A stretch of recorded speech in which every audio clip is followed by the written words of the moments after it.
What happened? I don't know.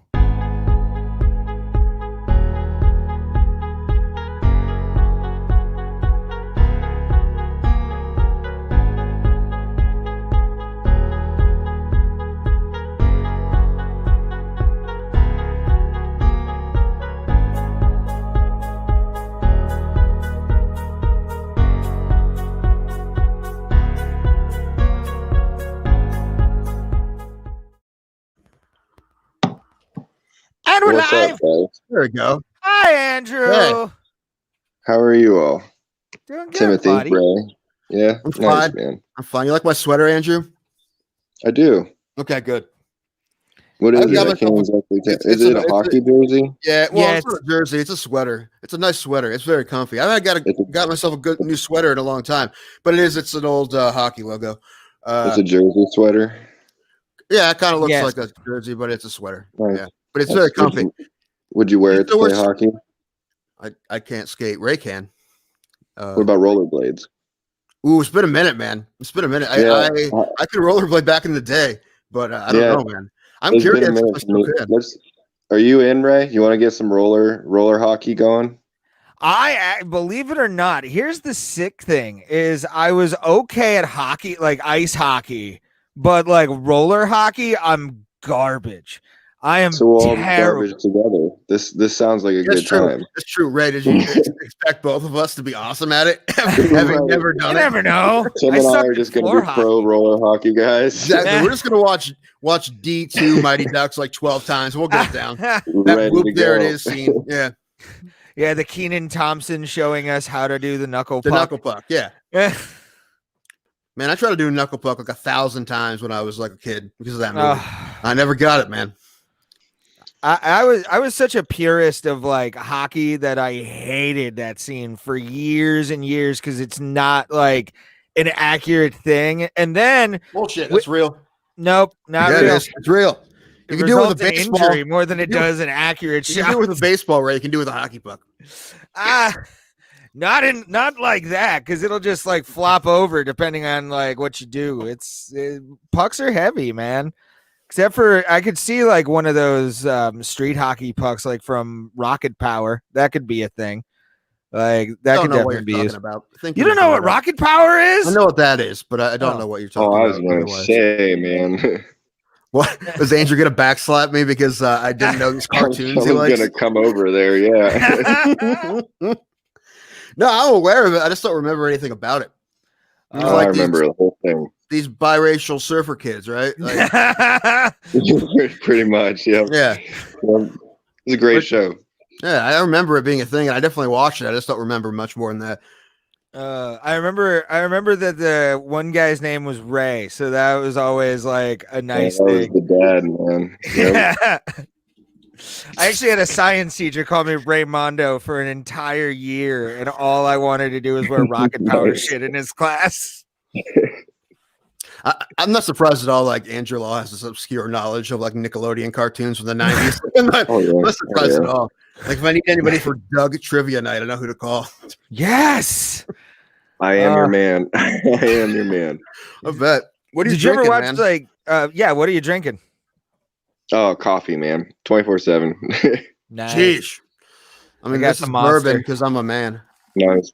I already had a monster today and a cup of coffee. If I had a Jesus monster Christ. today, I'd be dead. Dude, last time I had a monster, I dude, thought I was gonna die. I wanna make it to at least 7 p.m. tonight. Do I what did you ever drink like the BFCs, like the Monster BFCs that they had? No, I just do the normal size can. I'm crazy, but I'm not that crazy. I used to drink like 3 of them in a work day. Like Yeah, I would dude. like every break I would go get one. I was And into it just when chug like it. when like Yeah. half made the 32-ounce can. I was into that. Like Yeah. the PBR 32-ounce cans. Those are cool. But no, Oh. the monster would kill me. We used to see how many scoops of pre-workout you could do before training and not die. Not die. Like who died? Like Yeah. who was Jeez. No, none of us. Who- So we you were said who lost? successful in our game. Gonna say who lost the game. Yeah, right. No, nobody lost. Gonna say we don't We've talk all about that succeeded no in the game. That's a terrible game, man. Seeing how many Adderall you can snort before you fall over. Oh, fuck that. Oh. It's like you'd pass out, but at the same time, you want to paint a whole house. Must get up. Must sweating the whole time. Must clean the house. Right. Must finish the shingles. Must do yard work. Finish the shingles. Must write a 4,500 page novel in the next 15 minutes. I mean, it never really had that effect on me because I have ADHD, and that's just what it's for. But I don't know. Yeah, for other people, it probably did for you. Yeah, it's probably was different for. I don't know. I don't have it anymore, which just makes life really, really a bummer, and I can't remember anything. And I'm blame Ray. Yeah, what are we talking about today, Ray? We're just having our good buddy Andrew Law on today for a lovely chat before today's UFC 255 pay-per-view as well. Oh, yeah, I got something, man. You know what I watched last night? The caffeine to make it to the fights. I've been there. Ray's coming down here later, so yeah, I'm coming down to watch the fights because he can't. He's too poor to buy the fights himself, so he's coming down here to watch them. Because I'll spend the gas money instead of the actual pay-per-view money. I'm actually okay with that because usually I'm watching by myself, and I'm like, I paid $70 for this, and no one else is watching them with me. Dude, speaking of paying for stuff, did you guys? I actually saw the price of the Tyson Roy Jones Jr. fight for pay-per-view. How much do you think that pay-per-view is going to be? Oh, probably double normal pay-per-views. $150. Logan Paul's on it, which is some reason did you say $150? Yeah, is that too expensive? I hope That's so. way too expensive, and I thought it was going to be in the 100 range myself. I don't know. It's 40. It's like 50? $60. It's nice. $60 to watch this pay-per-view. I'm not going to watch it. They feel it. like everybody deserves to watch this. If they deserve to watch it, it'd be on free TV day. You'd be able to get it with like one of those creepy antennas. Oh, come on. Back in the day, you put them with your TV set. You got to be willing to pay for entertainment, man, especially good entertainment. Agreed. You know what? No. You know why? All these athletes make too much money. Every MMA fighter makes way too much money. And I can't even say it with a straight face. Every single one of them. Every single one. This is the thing. There's like none that make too much money. Right. Even Conor McGregor gets less than he's probably worth. So it's funny to say it without a straight face. Because what is it? Something like the UFC pays a little less than 20% of their revenue at the fighters. Yeah, I think it was something stupid low. I saw it's like 20. I think it's around 20. And boxing is almost double that, and Bellator is almost double that too. However, Bellator also makes less money, so it's not like they're actually getting more money; they're just getting more percentage. Right. Yeah. Yeah. Let's talk about fighter pay, man. How do you fix that? I don't know, man. A good question, man. Good question. I don't know. I guess the only thing you can say is right. Well, unions, man. You ever think that's possible? No, I don't know, man. I think it's the game. It is. They don't. Promotions don't share enough, but promotions don't make enough unless you're on TV. UFC, because it's a name and it's a brand. That's why you're stuck fighting for them, and wanting to fight for the UFC. Right. And I think one of the reasons. It's not the only main one that needs a change. We need to change things because they're the ones that are only paying 20% of their revenue or whatever. But stand to pay out more, right? And then they'd be worth more of the company. You have another reason why people are again wanting to be a UFC fighter. Not interested in PFL and Bellator and all that because they know they can make comparable pay. They'll want to be in the UFC because the UFC is still the place to be. Yeah, I think they could share more. UFC could share more. Well, for sure. But the thing is, they do get away with the fact that people want to be there, right? And they kind of use that to pay people, especially first handful of fights, you're getting like 10 and 10, right? So that's nothing, man. Especially if you're only fighting like once or twice a year. But it is a lot because that's not what you're getting on a local level. Compared to everything else, it's a lot. Yeah, compared to everything else, it's a lot. That's still 10 times more, and you're getting paid to fight at home. Yeah, that's true. That's true, and that's what I want to be there. But it's not really them that is the biggest deal for. It's more like the middle of the road guys.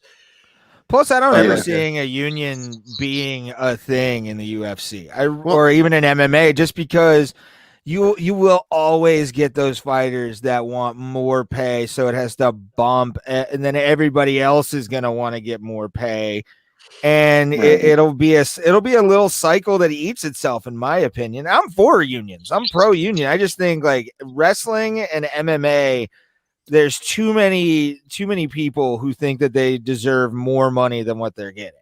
So it's kind of, and plus you do have those people loyal to the organizations a lot of times who will rat on people hardcore. It's in both forms of entertainment, really.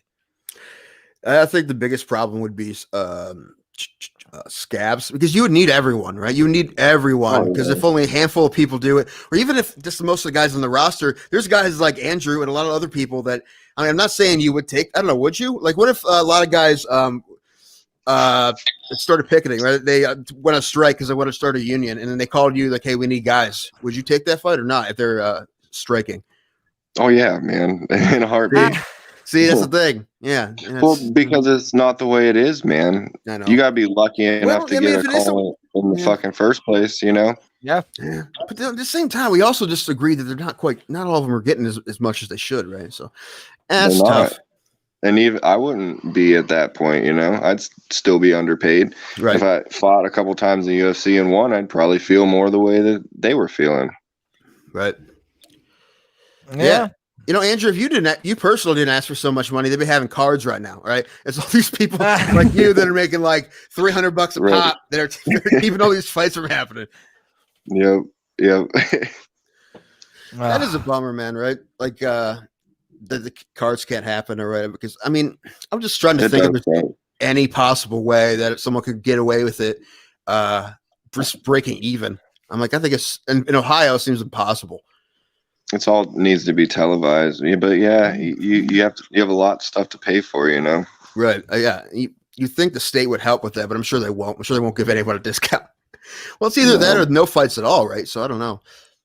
I mean, the way you do it is you'd have to have it in the smallest place possible and get cameras and do it that way. But yeah, I've talked to Scott already if Randy would want to hold a fight at my gym at Route 250, and because there's a few good ways to do it. It'd be no crowd, and I'm sure that it'd be the most minimal cost for renting a venue and a cage. Yeah.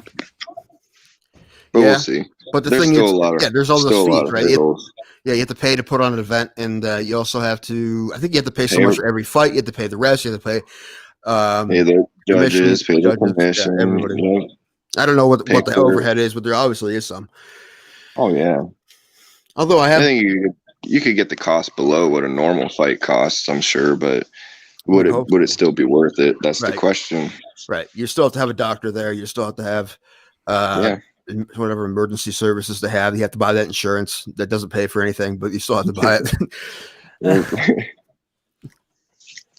But one of your guys was supposed to fight next week, right? And that's not happening.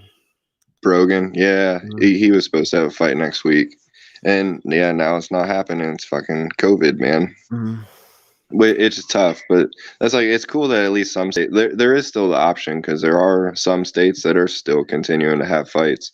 That's what's cool about MMA, is the fight's still available, but he's got to be willing to travel there. I was pumped for Brogan too, because he was looking really sharp, man, and this was a nice quality opponent and fight for him. Yeah, we tried to have Chase on too, who was fighting, but that fight's not happening. I saw some of that kid's videos, and I was really excited for this fight, man. That kid's like a high pressure grappler, like Brogan is, and that'd be a lot of fun. Yeah, he's a tough kid, and they both wanted the fight, which that's what's cool. And the fights that I want for Brogan are quality fights. He's a tough guy, so he needs to fight the tough people to see how tough he is. Right. There's just, as an amateur, he's like a 5-1 amateur. There's zero reason for him to fight anyone who isn't up to snuff, right? Other than if they can't find anybody else. But there's no reason when you're an amateur not to fight the toughest guys possible, right? Those fights go away. Right. Yeah, I agree. That's Brogan. I think he's 27, so I want to turn him pro, and that's the direction that we're going in. So I want. He only needs 3 more fights, before he could have enough fights to turn pro. So I want them to be quality, good opponents for him. And that was what was good about the Chase fight. And maybe we can get it back, Yeah, hopefully if he heals up. I don't know what his injury is, but do you know what it is? How he got hurt? I do know what it is, but you won't tell me. Okay, you tell me. You can. Yeah. Okay, no big deal. Yeah, I don't want to trying to get the scoops. I see. No need to spread other people's injuries. No, it's okay. Yeah, I don't. It's fine. Well, what was I going to say? Oh, that was one of those too. When I saw it, I'm like, these aren't him. Brogan being from here and Chase being from Pittsburgh. I was thinking, I'm like, that's not the last time they're going to fight each other. You know, that may happen again. I'm like, dude, if they turn pro at the same time, they're probably going to fight again. Yeah, well, and we'll see how fighting ends up going from here on out, and who can get fights, when you can get fights, and what even happens next in the fight world. Right. Yeah. I mean, geez, are those fights still going to happen next week? I mean, the numbers are going up anyway. If it was happening in Ohio, it wouldn't be happening, but Pennsylvania hasn't done too much different lately. But they're still scheduled to have a fight in Columbus, I believe, on December 5th. Really? Yeah, the Ohio Combat League. Very surprised. Right, I kind of will too. Especially in Columbus, man. Dude, the governor's going to show up, man. He's going to show up with his arms pissed off, counting people as a clicker. Yeah, he'll be in the bushes. Once it hits 10, he's like, no more. Nope, that's it. Cut it off. Everyone's got to warm up outside in the cold. Yeah. There's like barrel fires going around the outside of the ring to keep the ring warm. That's what we do. That's how we save it. We just turn it all into bum fights. Yes. Yep. Street beefs, man. Just a bunch of street beef leagues. Dude, street beefs is hilarious. I love street beefs. I love street beefs too. I think the scariest there's some quality fights on there, man. Yeah. The weirdest thing is sometimes the good fights. Oh, yeah. They match people up. A bunch of skillful dudes. Yeah. Good matchups and skillful people go there. It's fun to watch. I remember they had one with a white dude and black dude in like heavyweight. They were like heavyweights or at least super heavyweights. The white dude was. And I was actually amazed by the technique that they actually had. They weren't just like haymakers. Like they were throwing jabs. I saw a couple good crosses and some hooks. And I'm like, shit, these dudes are going to like actually like really go for it. And it was a good fight, man. I'm surprised by the caliber of dudes that they get for those fights. Like, I want to know what their vetting process is. No, obviously, they have guys to train, they right? find talent.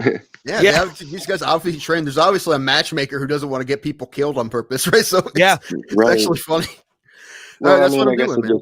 It adds to the validity of what you're doing if you got good fights. It's even street beefs ain't about just bringing people in to get beat up. It's about having quality fights, good fights. That's what fighting is about, Because even a video of someone getting destroyed by someone who shouldn't be fighting isn't even fun to watch, man. No, it ain't, man. And you shouldn't want to fight just because you know you can destroy someone. You should want a worthy opponent that you destroy. Even in a backyard. Even in a backyard. That's what I'm doing, man. All right. We're getting a cage and putting it in my mom's garage. All right. We're going to start having fights in my mom's garage. We're going to call it the Denko's Mom's Garage Fight Series.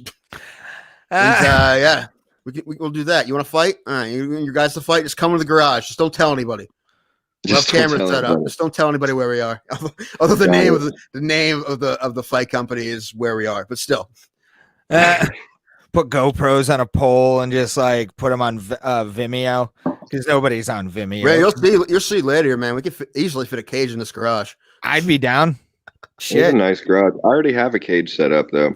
That is true. One of the gyms I used to train at, he used to let people come in off the street to settle their beefs and fight in the cage, and he'd make them wear boxing gloves and headgear, and he'd referee, and if he stopped it, that was it. Like after you guys came in, fought in a safe environment, you were done. Like that settled your beef. Yeah, I'm surprised that doesn't happen more. Like I'm surprised that there aren't those places on the street. Well, but I'm talking about like actual gyms that are like, you want to settle beef? Come here. Just advertise it. Yeah. Put it above the urinals at every bar bathroom. Yeah. Yep. It'll turn into the new form of dueling. Like that's how we're gonna settle on the street. Come to a gym. Yeah, that's true. We'll lock you in the cage, and just we turn it into the Highlander. 2 men enter, 1 man leave. Like, it's got to be a thing. I like that being the new dueling, though. That's how you got to challenge somebody too. You have to slap him with a glove. It has to be an Everlast fingerless or a UFC replica glove. Right. Like, those are the two that constitute the duel. All right, slap him with the MMA glove, and then didn't you say headgear at dawn, right? And then that's it.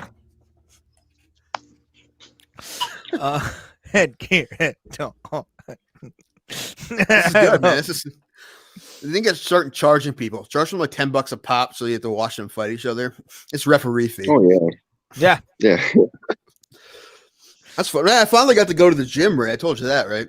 No, yeah, you did. You did. You got to go hang out, and it's nice down there, man.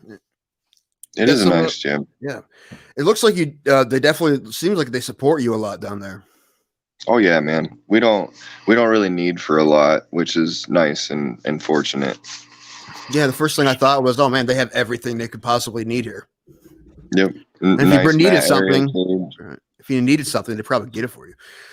Yeah, most of the time, man. Even if it takes a minute, it's still the gym owner. Brian Preston is a great dude, and he definitely supports us, and he always delivers for us when we need something. That's awesome. That's good. Man. That's good.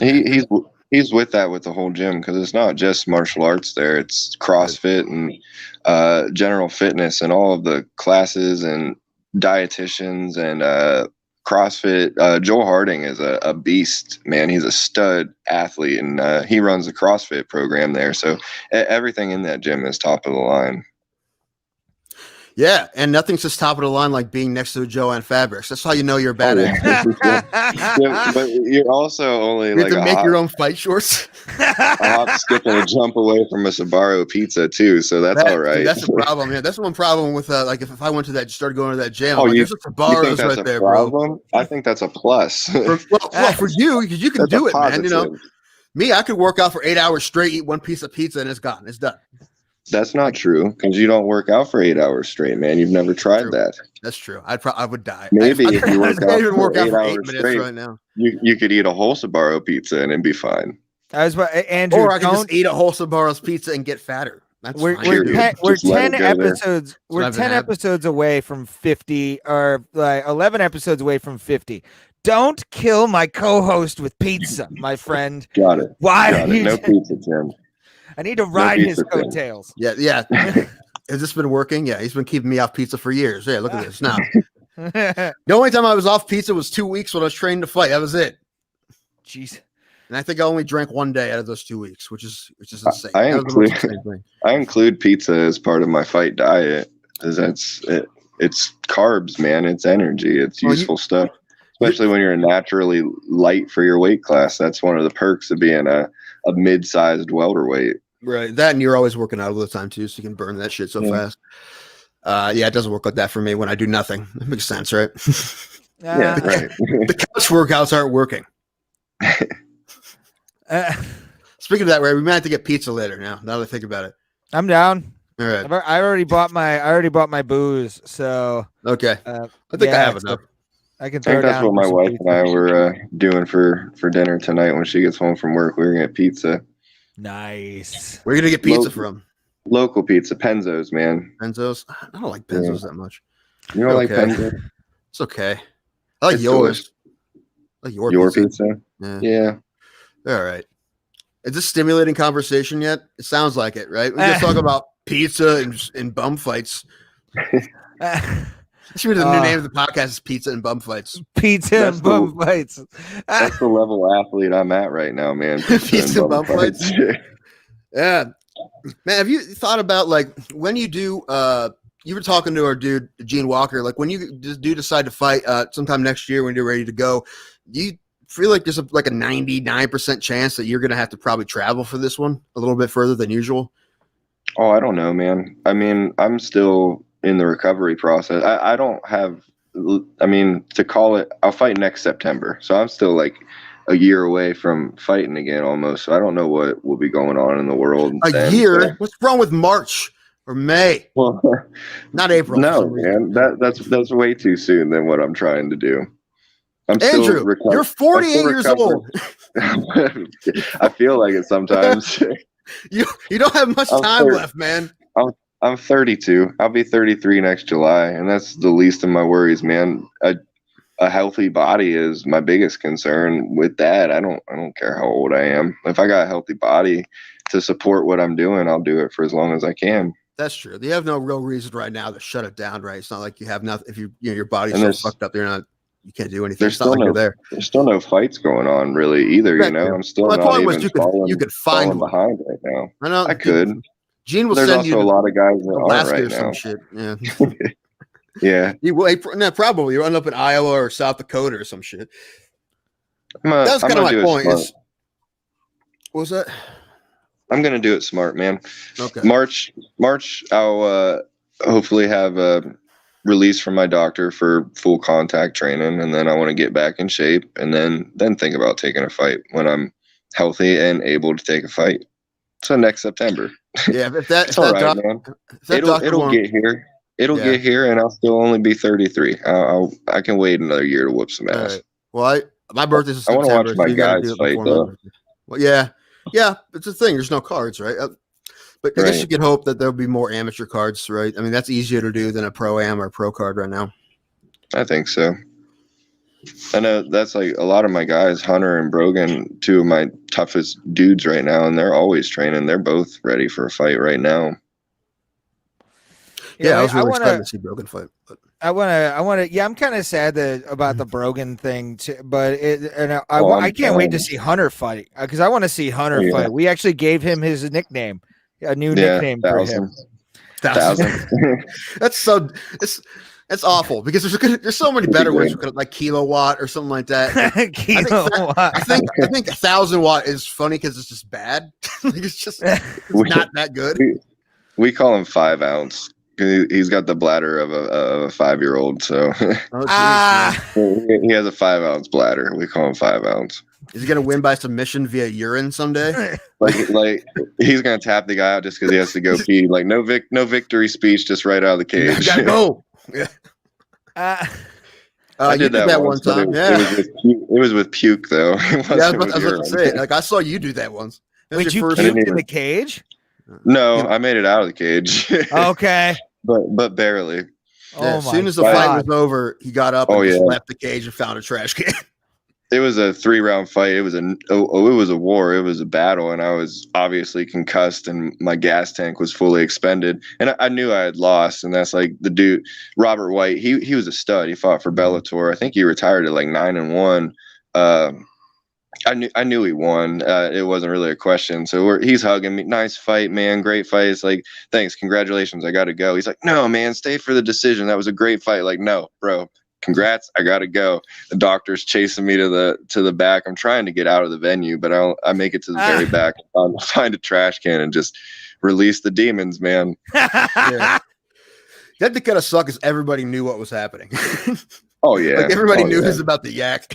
Dude, I fought my fucking ass off, man, to total exhaustion. That's you did. That was your first 15-minute nothing fight, in the town. Oh yeah. Yeah, I was just a fucking kid. I was a kid, man. I was a strong ass man, and I fought hard against him. I'm proud of myself for that fight. I almost had him a couple times too. You did. I do remember that. You almost had him a couple of times, but dude, I think he took you down. I was closer. I was closer to finishing him at several points during that fight than I feel like he was to finishing me. Yeah, I don't think that was ever going to happen. I thought he probably was just going to ride it out for the win. That's what he did. But yeah, I don't think he really had you in trouble, other than the fact that he had you pinned down and he had you just kind of smothered. He did give me a nice cut, though. That's right at the end of the second round. He nailed me with the elbow and split my eyebrow wide open. And the doctor was going to stop the fight, and he was in there talking to me. And I had to ask I was like, give me 5 more minutes, doc. Like, I'm good. Like 5 more minutes and then I'll go get this stitched. And he looked at me. He's like, all right. Nah, that's a good doctor though. Oh yeah. Then I got beat up for 5 more minutes and I did. I went to the hospital and got stitches. It was all good. Which that has to be a horrifying feeling though, when you know you have to puke and like they're trying to like people hold you back from something. You're like, I don't want to have to do a mat change. Yeah, right. There was still another fight that night too. Like, yeah. Do you want this done in the cage? Do you want me to puke in your cage? I will paint these walls from black to white, motherfucker. I used to train with a kid, Jamal McLean. He was a stud. He joined the armed forces, moved on with his life to other things, but he ended up puking inside the cage one time. But I mean, to his credit, it was 105 degrees in the venue whenever we fought that night. Oh yeah, that was there. That was awful. Nah. Oh yeah. Like I've seen it a few times, people puke in the cage. There's another local kid that ended up doing it. But dude, if you push yourself that far, man, that's what happens. That's what your body does if you exhaust yourself. That's that's 100% effort, man. Right. No, I don't blame anybody for it. It just other people will, and it's kind of embarrassing, but I'm not gonna get it from me. It's for sure embarrassing, dude. I hated the fact that I was yakking in front of a crowd full of people that I just lost in front of, and now here I am puking in front of you. And we were all sober. That's the worst thing about that fight. We were all sober because it was at a high school. They couldn't sell alcohol. That sucked. We had to go to Chef Ernie's. Yeah, but Ben had a good night that night, so there's positives from that night. Win. And our buddy Earl fought too, right? Earl had a good night. Yeah. Most everybody. There's one guy he only fought once and he won. A couple of my buddies only fought once and they won. So whatever. You don't learn anything from winning, Andrew. Oh, I know. See, I would think like it's just like the pukage like thing. Fighting would be the worst one because you're like in the center of everyone. Like you have people all around you. And your one goal is not to like make it a Gallagher show. Like I think that would be. But I've seen the worst one I've ever seen was you guys talking about puking brought this up. I actually watched a kid run a mile at our high school track, and then just all of a sudden put his head on the table by like where the rival football team or like the other football team would come out of. And it was like a lake of puke coming out of him. And it was mostly water because like you said, extended himself so much. And you just hear, and we're like, oh God, what is this shit? Oh, dude, people are notorious for yakking in my gym, especially in the summertime because there's no AC. There's no AC either, so it gets hot in there. And I mean, hard training session, you're pushing yourself. That's literally the consequences of that. It's not even the consequences. That's like you earned that. You earned that puke because of what you were doing. When I was there, I saw you puking way too wrong, man. You got to be proud of your pukes. I was just going to say that when I was there, I saw you do a sprint for the puke bucket because one of your guys was going to hurl. you just did a sprint. I'm like, where's Andrew going? He comes back with the bucket and like, don't puke in the cage. That was a different story, though. I mean, I was mad at him. I never met that kid, but I know his mom. I met his mom before, but I don't know him. He's a good kid, man. He's just a young kid. He hadn't been in the gym for fucking weeks. And then he found out we were having a smoker and he wanted on the smoker. And against my better judgment, but it is just a smoker, but against my better judgment, I would never let Jackson take a fight without training. But it's like, you know what? Sometimes a reality check is good for you. So that's what I was expecting to happen. I expected his cardio to shit out on him, and that's what happened. Right. So I brought him that bucket. Like, Jackson, remember, you wanted this, man. You asked for this. You did say that. I remember. Like, he doesn't look like he's out of shape, but once he started, he's not out of shape. But he's at a fight shape. He's at a fight shape. Right? Exactly. Yep, and you could tell that when he started. I'm like, oh, this kid hasn't been training because he was gassing super fast. Yep. It's unfortunate because then you had to. Does he want to fight or not? That's right. Which he's one of those kids that is in and out, and he's young, man. He'll figure it out. Like, it's not everybody's road, Yeah. You have a bunch of young guys too, man. You really do. Yeah, well, that's because I'm the old guy now. Oh, that's right. Yeah, everybody's a young guy, Tim. That's true, man. You have any grays yet? Any gray hair? I've had gray hair since we were 20, man. Okay, right. Are you sure? Yeah, but then you probably like you bleached it or something. You probably said, "No, man, it's my blonde streak." Where it's right, yeah. your emo streak or something. Yeah. Oh, you had an emo streak? I did. Yo, dude, you should see.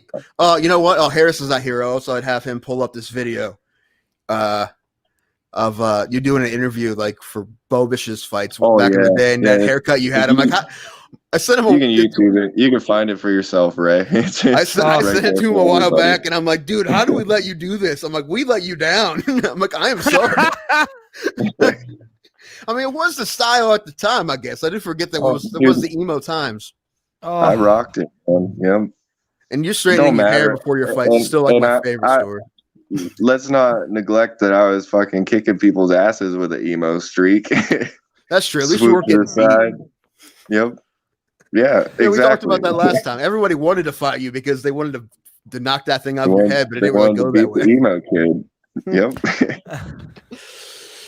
Oh man, that's the one thing I want to talk about was I've never talked to you about this. I don't know, like when it happened. I don't know. Maybe I was doing other stuff, or we never talked about this. But this happened back around the same time as that Robert Smith fight. A little bit after that, I think. But you went out. Robert White. Robert White, yes. Robert White. I'm thinking about the running back, Robert Smith. Or for the Cure. Robert Smith for the Cure. That's what I was thinking of. Anyway. He's gone. Oh, we lost Andrew. No. Oh, now you never know what I was going to ask him. Ah. Oh man. All right, we'll see if he comes back here in a minute. It'd be hilarious if his phone died. It may have. I don't know. He may not have been charging it. I don't know. We'll see. So while we're waiting for Andrew, let's talk about something that was made official today, my friend. Let's do it. Something that we were both kind of talking about. You got Tony Ferguson. Oh, and he's back. Hold on. I just went to full screen. I got to go out of full screen now again. Damn you, computer. Why are you playing these games? Why are you playing these evil games now? This is not fun, dude. What's there happening? We are. I fixed it. It's okay. Finally went back. Hi, Andrew. Hi, buddy. What's up? Yeah, not much. Sorry about that. Oh, good. Oh, you're fine, dude. We were just talking about the Tony Ferguson fight that was announced today for UFC 256. He's coming back next month. He is actually fighting, and I'm going to bring it up right here. This is from UFC News Alerts on Facebook. He's facing Charles Oliveira, not Cowboy, but the other Charles Oliveira. Yeah, nice. So that's going to be an interesting fight for both men. Great striking on both ends, too. Fight. And jiu-jitsu, man. Yeah. Oh, dude, Oliveira's those people who can't be subbed. Ferguson's kind of one of those guys, right? So that should be really interesting. I think Tony takes that one. Well, according to Ray, he's going to fight timid. That's what Ray said yesterday. He told me that he's so beat up from the Gaethje loss. Could happen. It could. No way. I think that's impossible for Tony Ferguson, man. That's a quick turnaround for a fight of that nature, man. Well, when is that? Thank you. That's the next. Is that next month? It don't matter. It's not a year from now, like it should be. I think after a war like that, you need time. Most people do, but like Tony Ferguson isn't a normal person. No, dude, we're all humans. I don't care what anybody in this sport. Whatever, man. I'm just telling you right now, he's gonna look good. He's gonna win that fight. He's gonna look good. If you're not roided out, man, you're just a human being, and we all take damage. If you're not roided out, you're not trying, obviously. Yeah. That's another thing. I want all USDA testing to be every single day. I want it to be so annoying to have to fight. Like I want people knocking on your door right now, Andrew, take a piss from you. Should happen constantly. Yeah, but as long as they don't care about pot, then we're fine. Well, that's the problem, right? Just real drugs. Just worry about real drugs. Yeah, I know. The thing is, they want to get rid of some of the pot issue regulations. However, Dana White said he's like, we can't have guys like showing up high though. So you got to figure out some sort of test that's a difference between, a couple days. But dude, a good athlete isn't going to. Like a serious athlete isn't going to. Right.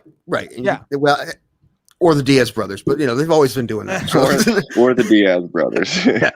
They're serious athletes, and they also come high because they're just the Diaz. Now, those are people that are absolutely different than everybody else. I don't think they may not be human. God, you want to talk about next level human beings? Even so, that's not like it's not gonna up your fight game to be stoned, man. I personally feel like it's a poor decision. So if you want to show up stoned, that's on you. Yeah. I've heard that there's like guys doing mushrooms in the cage too, like because they're not like Rogan said that on his podcast. Oh, did he? Yeah, man. One of my buddies, he was tripping on mushrooms before he fought, and he thought his opponent was going to be a no-show. That was the rumor. So he ate a bunch of mushrooms in the morning before weigh-ins, and he showed up at weigh-ins, and here's his opponent. So they end up fighting later that day. He thought he was going to fight no one, ended up fighting a dragon.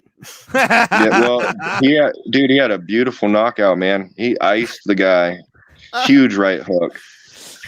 Must be something to it, man. That's like he was swinging for like 5 different heads. He hit every single one of them. I'm fighting the Hydra. Well, that's like Doc Ellis back in the day for the Pittsburgh Pirates, man. He dropped acid. Yeah, I love that story. Throwing fireballs down a dragon's mouth. It was like the same thing. He didn't know he was pitching or what day it was. Yeah, no hitter. Yeah. That's hilarious. And had the best performance of his life. Oh my god! Because that stuff don't matter, man. It didn't matter what was going on with him. He was going to have that performance regardless. You'd hope so. Yeah, I was about to say, you hope so. I mean, like David Wells, the pitcher, has a story about him being insanely hungover for a start with the Yankees, and he threw a perfect game. Like he went out with like the Saturday Night Live people, like afterwards, and partied till he said he didn't even sleep. he was hungover through. Yeah, something, man. Perfect game. But what I was going to ask you before it cut out was back in the day, I never asked you about this, but you auditioned for The Ultimate Fighter. I never asked you about that. Like, how was that process? It was different. It was an experience. My dad and I flew out to Las Vegas because they were having auditions for lightweight and welterweight, and the qualifications where you had to have a winning record, and I think you had to have over 3 fights. So at the time I was 4-3, but I was on a 2-fight losing streak. So I wasn't like prime real estate whenever I showed up for the tryouts, but nonetheless I met the requirements. So I went through the process. There was a ton of people. I mean, everybody. Robert White was actually out there, and a couple of his teammates, and none of them made it onto the season either. Isaac Steele made it the farthest in it. He's an Ohio guy, but you show up and it's just a line of people. You have to weigh in. You don't have to be on weight. You just have to weigh in so they know what your walking around weight is. And then you grapple. You get 90 seconds to roll. And then they pick if you're going to move on to the striking, and they watch you and judge you on mitt work. And then they pick you for like personality profiles. And then they send you back, and you got to get on Twitter, and whoever gets the most votes gets put on the show. I didn't make it past the grappling portion, even though I did submit my guy 2 times in that 90 seconds. Jeez, but like I said, I had a 4-3 record, and I was on a 2-fight losing streak. So I wasn't valuable then, man. Yeah. What are you weighing now? Because they're looking for middleweights now. Oh, I'm fucking skinny, dude. I have the opposite problem. Well, I'm not allowed to train like I'm accustomed to because of injury. So that's like I have the opposite problem. Most people, I lose weight when I don't train properly. So I'm about 168.5 right now, about my fight weight. Nice. I gain weight. Yeah, whenever I work out the way that I'm supposed to and eat like I'm supposed to, I weigh 183 pounds, 185 pounds. When I don't, I weigh 170 pounds. So you didn't even get to the point where they had to put you on camera. That's what I was going to give you crap about, because I'm like, that's where you lost it. No. Apparently you lost it before then. Yeah, I didn't even make it that far. That's all right, man. Maybe they'll have another one, man. Yeah, maybe. And also there's a contender series, right? They're always looking for people. I know for a fact that Sean Shelby knows who you are. I know that. Oh yeah, I'm sure, dude. I bet a lot of people know who I am. Yeah, I bet a lot of people. Brush your shoulder off, all right, Andrew Law. I'm not gonna brush my shoulder off, man. I've beaten a lot of tough fucking people, man, and I fought a lot of tough people, and some of them have beat me, but people know who I am. Okay. Yeah, Tim. I know who you are. Hard fights away from this gentleman. How dare you? No, I'm not taking anything away from him, man. You know, yes, you are. Yes, you are. I'm taking away from him. What? What am I taking away from him? I just want to be an asshole. You're being an asshole. I just want to be a dick. Good. You're being. Oh, here's another thing I wanted to ask you about. Last night, I saw a fight and a very, very talented lady. Ray, you know who the most accomplished mixed martial artist is? That's also competed as a judoka. Excuse me, the most accomplished judoka to fight in MMA. Wrong. Kayla Harrison. It's Kayla Harrison. I thought you were gonna say Ronda Rousey. It's wrong. That's the only reason I asked it like that, because I figured you'd say Ronda Rousey. But no, Ronda Rousey won a bronze medal. Kayla Harrison won 2 gold medals. Name out there. It's Kayla Harrison. She fought last night for Invicta, and dude, that girl's hips are fantastic. Have you seen her fight, Andrew? Yeah, I've watched her fight. Yeah, I mean, you want to see? She's a stud, man. Multiple-time gold medalist in judo, undefeated professional MMA fighter. Yeah, the reason I brought it up is because talking about she was in the PFL, and I think she just fought for Invicta. Yeah. She moved down to featherweight, so she's a featherweight now, I guess. And now that she's in featherweight, she can get signed by the UFC. And they don't have a lot of featherweights, so they're talking about her already fighting Amanda Nunes at some point. Well, fuck it, but it is what it is. Kayla's an awesome martial artist, man, and she's still, with all the success she's had in MMA, she's still new to MMA. Amanda Nunes is a monster matchup for her right now, I personally feel. Yeah. But Kayla's an Ohio person, too. Yeah, Dayton, Ohio. Dayton area. I think we're pretty close to the same age. We fought at the same judo tournaments for 20 years. Nice. Did you know then? Did everybody know then that she was good at judo? Oh yeah, man. You did. Yeah. Mm-hmm. She compete against boys and beat the boys because there's no girls there for her to fight, and she was always winning the national tournaments and all that stuff. Yeah, you knew she was good back then. I mean, if you win a gold medal in judo, 2 of them, you're pretty damn good at it. Well, yeah. Obviously, right. And Ronda already, she got the bronze. She was the first American to medal. Ronda was, right? And she's the first. Her mom actually was. Her mom was. Well, that was World Championship. Her mom was Olympics. Her mom won. Okay, you're right. You're right. It was exhibition. It wasn't technically a gold medal, I think she got a bronze medal. Gotcha. But Harrison was the first one to win gold medal. She won 2 of them. Yeah. Yeah, but I watched her fight last night, and she smothered that girl. It wasn't even close. But she said the same thing. She said, she's like, Nunes is who I want to fight eventually. That's who I'm going for. She's like, I'm still a beginner compared to her. But the thing is, she take the fight. I mean, mindset. It's a shallow division. Yeah. Money talks plus competition, but I feel like that fight would be better for her in a couple years. Yeah, the thing is, there isn't that many fighters though. There's not a lot of featherweights, man. There's only maybe like one fight she'd probably get before that, probably maybe Spencer or somebody. But she should probably have that one. But even that is a tough matchup for her. It's still at this point. Super tough. Yeah. At this point in Kayla's career, man, it's still how good of a grappler she is. How much better is her judo than everybody else's MMA. Right. Right, and there's some tough ladies in that division. Megan Anderson. Because judo's the trump card, man. Judo people can beat MMA people up to a high level, just the nature of the sport. Takedowns win in MMA, and that's pretty much so judo's biggest focus is throwing people and avoiding damage. Punches are not a lot different than getting grips, and you got to block grips constantly. So I think judokas are really good at blocking punches and throwing people to the ground, obviously, which wins MMA fights. I just remember in judo class, getting my hand slapped away when you're trying to get someone's gi. You're like, no. I'm like, what are you doing? What, man? You don't want them to have a hold of you, not until you have a hold of what you want to have a hold of. Right. Well, you know what I didn't realize they were talking about it. That was the first fight she was allowed to use elbows. Apparently, you can't use elbows in any PFL fights. I didn't know that. Yeah, that's a bummer. Yeah, I didn't know that. I mean, I thought you sucks about that. Yeah. I knew you couldn't during like the 2-in-1 night fights or whatever they do, those tournament fights, but you're not allowed at all in any fight. I don't know why, other than that. I don't know. It's ridiculous.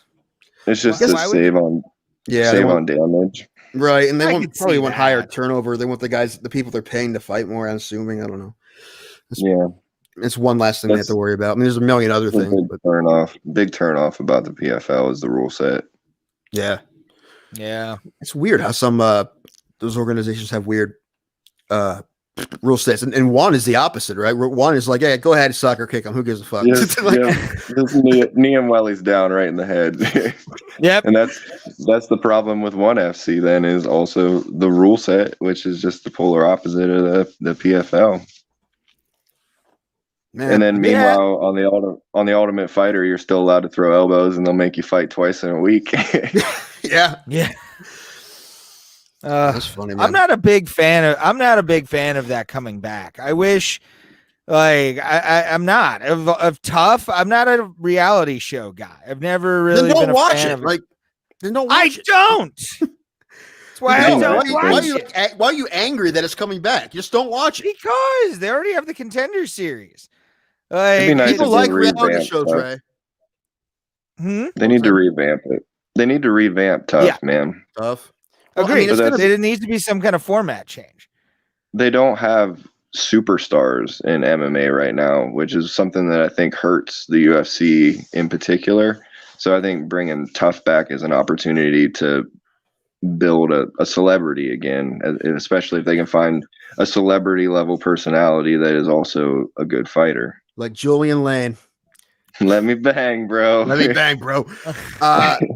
Yeah, I mean, he was so entertaining that they brought him back, right, for the comeback season or whatever. He was on there twice. Julian, no fucking shit about it, man. Let me bang is a funny fucking thing that he did, but he's a good fighter. Yeah, a lot of success in bare knuckle boxing, and he is a good dude, man. He's a nice guy. I still fight the fuck out of him. I still fight the fuck out of him. I'm still bummed that never happened, and almost did. I was so excited for that because that was after Tough, right? So I was excited. It was. Oh yeah, that was in his heyday, man. I was gonna throw him right on his fucking dome. I was gonna grab hold of his neck and squeeze it. You are right though. Man. The game plan stayed the same. If we do it now, I'm still gonna throw him on his head. That's a good point. Do you not throw people on their heads anymore? Did something happen? No, that's always the goal. A lot of times people stop fighting after you throw them once, man. Especially if it's a good one. You made a good point though about Tough coming back. I mean, that's why, right? I mean, they had to make superstars, and the thing is, they're doing a pretty good job of it, really. But also, it's funny. Like sometimes they'll go out and try to make guys stars, and there's a lot of guys who have to kind of figure out how to do it by themselves. Some guys don't. You know, right. Then you have to do all your talking in the cage. But like I said to Ray recently, the most popular you can be as a fighter. The biggest you can be, and with just doing your talking in the cage, is StReEtZ, right? He's the pinnacle of just doing talking in the cage. Yeah. That's as high as you can get, which I'm pretty sure a lot of people would think that's awesome. But the thing is, he's not the biggest star in the sport, and he probably should be, but he's just not. But he's maxed out. Even if he beats John Jones. Oh, I don't know. Maybe, man. It depends. There's definitely a place for somebody like StReEtZ, man, and it's awesome that he's kind of stuck to his guns, because I remember fighting as an amateur on cards with him, and he's still in Ohio, still working his full-time job, and beating the toughest people in the world and keeping a humble, modest attitude about it, man. He's talks for a lot of us, you know. It's not. The problem is the rest of the world, man. They need to come to the light, man. They need to appreciate a person like that. I've always said that, like, that's what a heavyweight champion should be. Is a guy is like one of your like lower weight classes. I always want to see shit talkers, because you're expecting smaller guys, a lot of shit talking, a lot of alpha male shit going on. But when you're the heavyweight champion of the world, look at Tyson Fury. Tyson Fury talks all the shit in the world and backs it up quietly. He doesn't do it with like this constant. He'll just fuck someone up mentally and then quietly beat their ass in the ring. Stipe, for being a martial artist, for being a heavyweight martial artist, is exactly the kind of marketable kind of guy you would want as a heavyweight champion. And like you said, the world needs to wake up to him and who he is, because the dude's a fucking savage. He's a quiet savage. I like that in a heavyweight fighter, especially in mixed martial arts. That's something I love, because they know they're big and they're bad already. They don't need to talk. Just get in there and swing, bro. Like, that's all I want. I like that out of every fighter, man. And I think you're seeing that more and more is less of, I think you're seeing less shit talking, man, and more humility out of people. You know, I mean, yeah.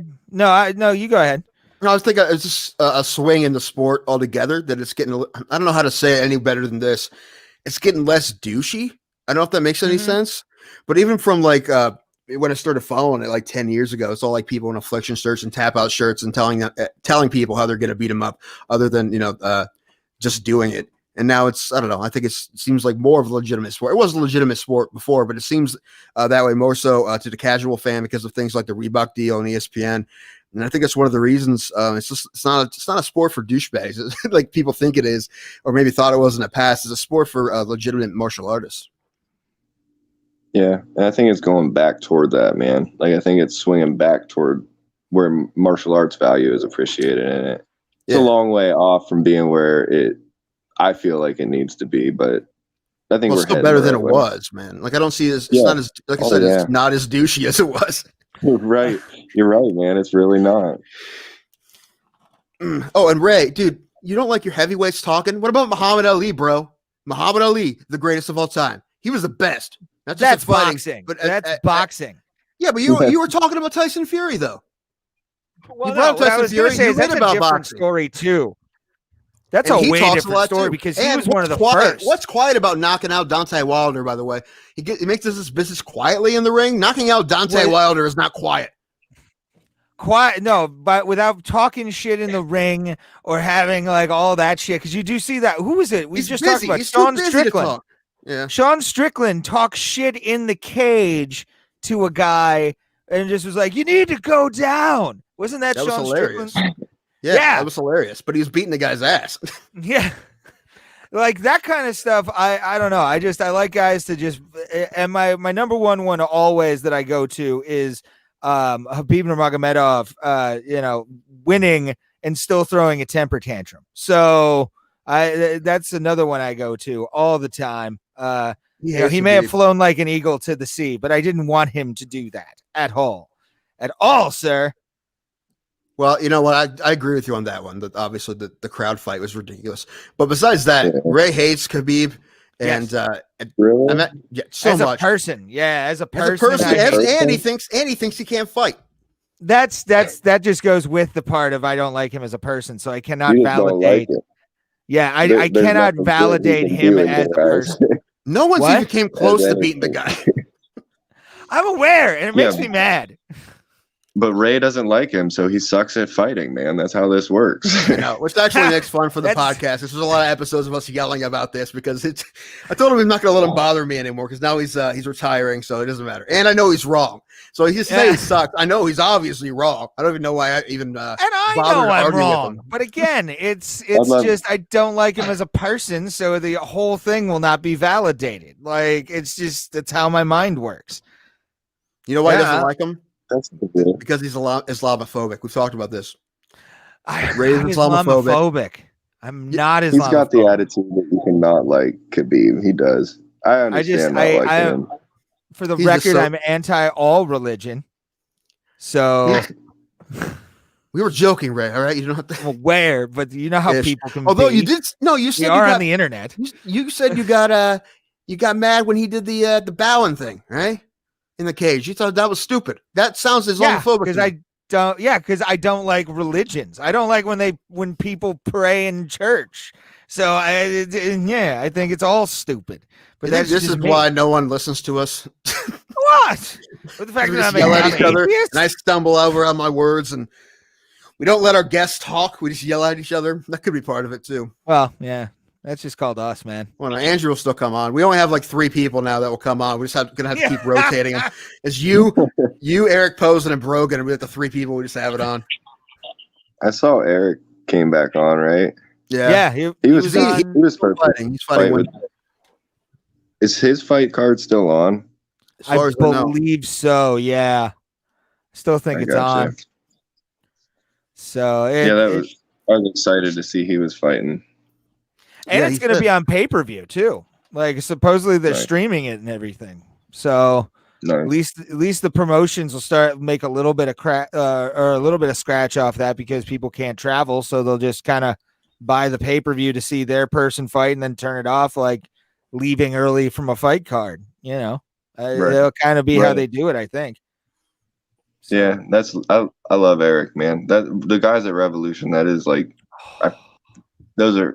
I feel like a teammate with most of those guys too. So I'm always rooting for them. He did say that he was bummed out that he wasn't on the same card as Brogan because he likes Brogan, he likes you guys, and they wanted to be on. Man. Yep, it would have been really cool to be on the card with them and get to hang out before. That's what's kind of cool, man, when you get along with people and stuff like that, like, and you guys do happen to be on the same card and they shack up in the same locker room, and it's just, even if you're from a separate team, you got another guy there that you're friends with, that you're rooting for, that you're pulling for, so you kind of ride energy.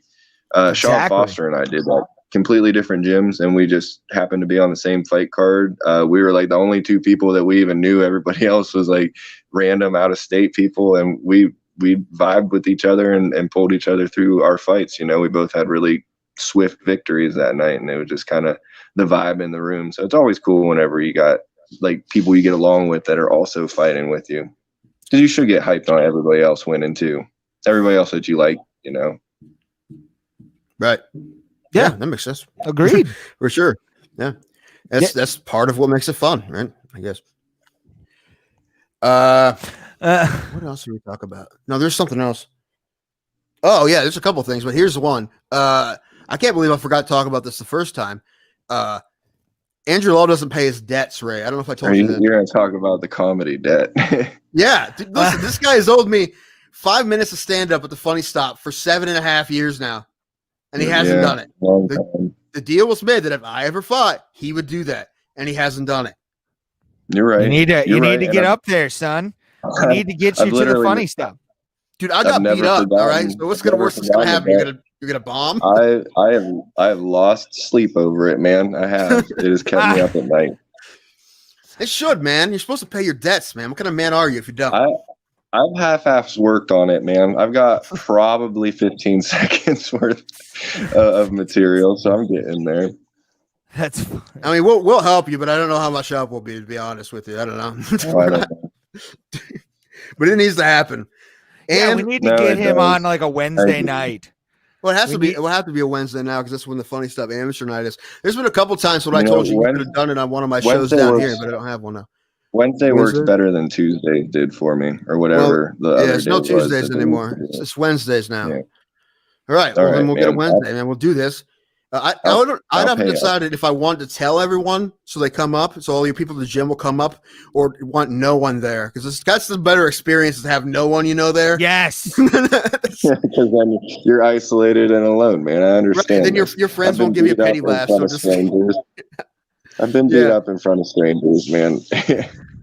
Yeah, well, that's how I did my first set. It's mental abuse. I understand. Yeah, part of me doesn't want you to bring a ton of people because I don't want a bunch of people to give you a pity laugh and you think you killed. Tim. Yeah, I don't want you to think you killed. To be funny, Timothy. Yeah, you want me? What I want you, if you're funny, I want you to actually earn it. Right? I don't want you to get petty laughs. I want you to actually earn it. You got to keep your shirt on. All right. I know at least one guy who takes his off sometimes. Which I don't blame him. Dude. Bob Kinner is a beast. So I don't blame him for taking his shirt off. Oh, Bob Kinner. I miss him. Yeah, I miss him dearly. So if he's bombing during his set, he'll just like take his shirt off and start doing push-ups. Or start talking about potatoes. Potatoes. If Gary Busey was a potato. Yeah. It's always a potato. It doesn't make any sense to Andrew because he has no idea who we're talking about. But that's basically how he talks like that. If you saw Bob Kinner, I actually knew Bob Kinner's family before I knew Bob Kinner. It's a weird, like, I was best friends with his cousin Brian, who I went to school with, and apparently he went to school. I didn't know they went to Menor as well, but I got to know Bob very well. Awesome guy, love him to death. Okay. Hell yeah, cool. Bob. Right, yeah. Andrew doesn't know Bob, but Bob's I'll good have dude. to meet this Bob guy. Yeah, Bob's awesome. I appreciate good dude. He's an interesting. I like interesting people, man. Sounds like Bob's a great guy. Dude, he's also a machine, man. You ever see his jump rope videos? They're crazy. Yeah, they're nuts. No. His workout videos are insane. So he's funny and athletic as fuck. Yeah, I guess. Yeah. Yeah, dick, right? An asshole. Right? Yeah, Bob's awesome. Just all the talent, man. Right? I'm beginning to not like Bob. I mean, you know what though? Bob has a receding hairline, so there's that. There's something. It's equal. Okay. Yeah, right, we have our hair still. Knock on wood. Most important thing to me, man. I really hope I don't lose my hair. I love my hair. I don't want it to go. I love it. Same, man. I don't think I'll ever get a haircut again. Dude, I haven't in 4 years. I haven't even got it trimmed in 4 years. It's kind of plateaued, which is actually kind of good because I don't want it to get too much longer anyway. But yeah, it's been 4 years. I'll get mine trimmed. You should trim it, man. It makes it better. It does. I think it will. I don't want to grow too much more though. I don't want to go down the middle of my back. So you, man, scissors like work and repeat. So like when it gets to the point where it's too long again, trim. Done. Ah, crap. Right back where. Yeah, right back where you wanted. I forgot you had to like throw them away. I thought you had to throw them away after. I forgot. Do it more than once. Control your own destiny, Tim. Your hair can be whatever you want it to be. Yeah, right now it's all knotty in the back and shit. That's the problem. No, there's some birds living in the back. There may be. Who knows, man? Or here, I do pick out my grays every once in a while, but I have more here. Yeah, I have more in my beard than I do in my hair. Yeah, I can't wait till my whole head just goes gray. I can't wait for it. Well, I already know what Andrew's going to look like with gray hair because I see his father. I already know what he's going to look like. He's going to look awesome. He's just going to have this big mop on his head. This big gray man. Just a gray mop instead of a brown mop. Right. I love your dad's hair. I'm actually surprised. It surprises me that he actually grew it out because he used to hate your hair. Me too. I know. Yeah, but I'm glad that he did. I think it's solid. Yeah, I also like that you have your hair long again because I remember the few years you didn't. You hated it. Like you hated having your hair short. It's been so long for me, I don't remember either. All right, let's talk about these fights. All righty. Well, I did pull up the UFC event page that we always go to. If it'll work here. Why? There we are. Obviously, we'll talk about the main card and get Andrew's opinion because I do want to get your opinion on Shogun, especially being a legend that he is, and how this whole thing. They fought before. Tim, give a little background, if you will. Well, it was a draw, man. Yeah, they fought in Brazil like a year ago. It was a year ago. It was last November, and they fought to a draw. I didn't see the fight. I tried to watch it on Fight Pass, but I couldn't find it, which is weird, right? Who's he fighting? It's Paul Craig and Shogun. Paul Craig, the big from the. I don't even know that dude. No, he's a monster. The Bear he won Jew? His last fight. Yeah, the Bear Jew. I think he has the most triangles in the middleweight division, I believe, because he won like 2 of his last 3 by triangle choke. So. Yeah, so he's pretty slick on the ground. Shogun's had a couple draws then in his career, right? Oh, probably, especially when like in Pride back in the day, they had different rules and whatever. But I didn't see this fight. I don't know what happened. Too long ago. Yeah. Regardless, we're not talking about. Maybe this one was a year ago. This one just happened. But then in between there, Shogun fought Little Nog, and he beat Little Nog. But Little Nog's like 800 years old. So, but he looked good. How old Shogun? Like 41, something like that. 42 maybe? He's younger than he seems, I think. Well, he's been around for so long, right?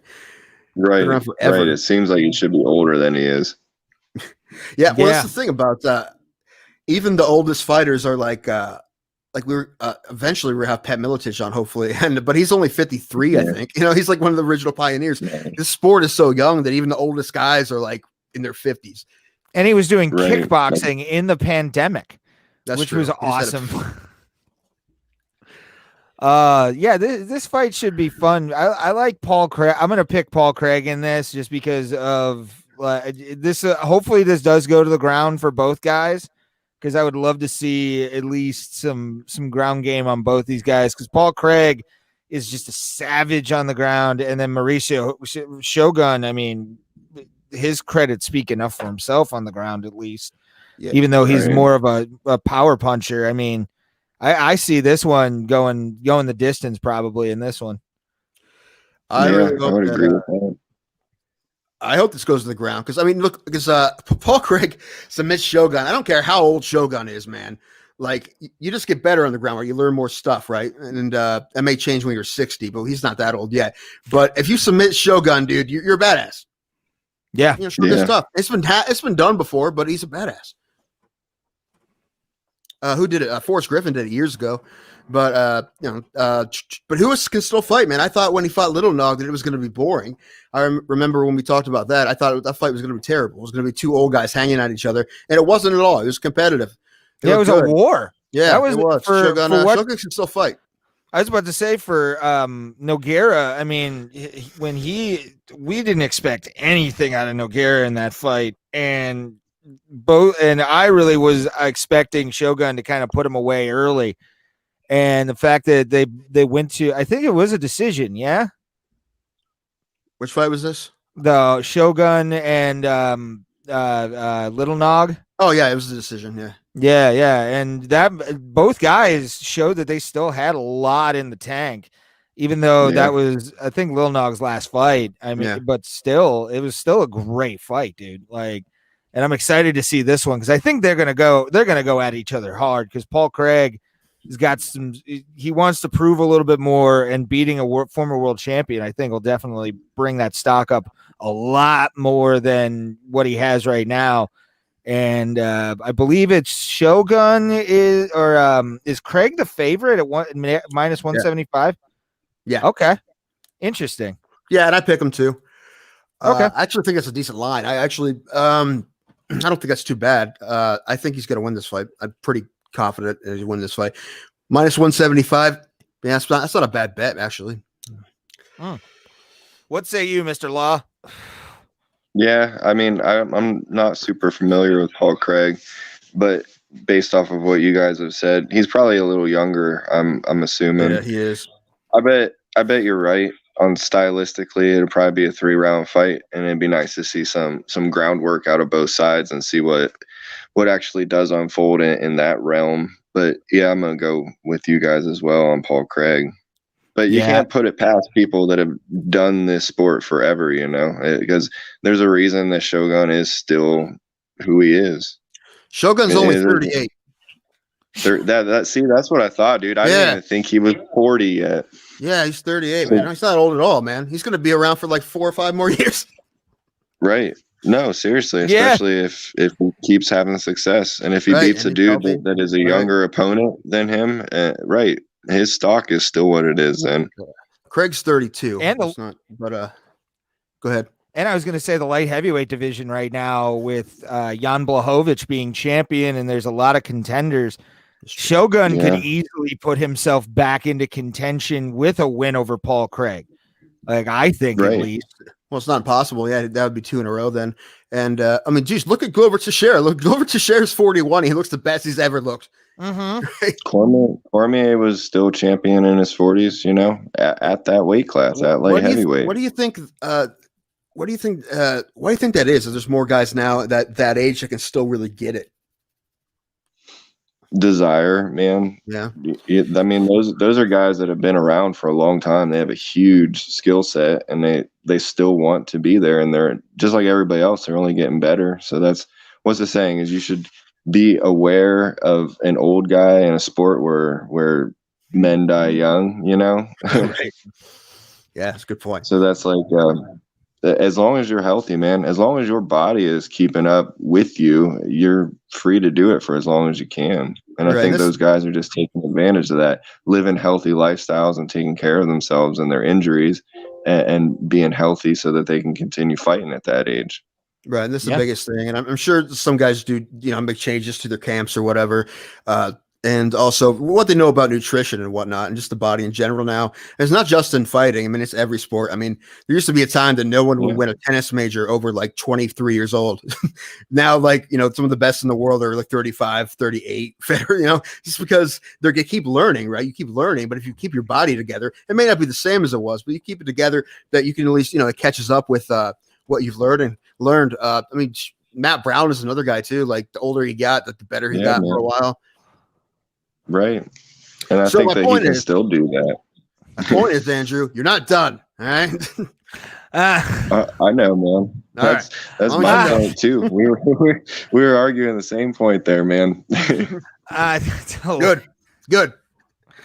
Let's go to our next fight. Caitlin Chookagian, she's coming back versus Cynthia Calvillo. This one will be an interesting one too. Calvillo's a little savage in her own right. Huh? Yeah, she is. Cynthia's a stud, yeah. Yeah, Cynthia's she's super athletic as well, man.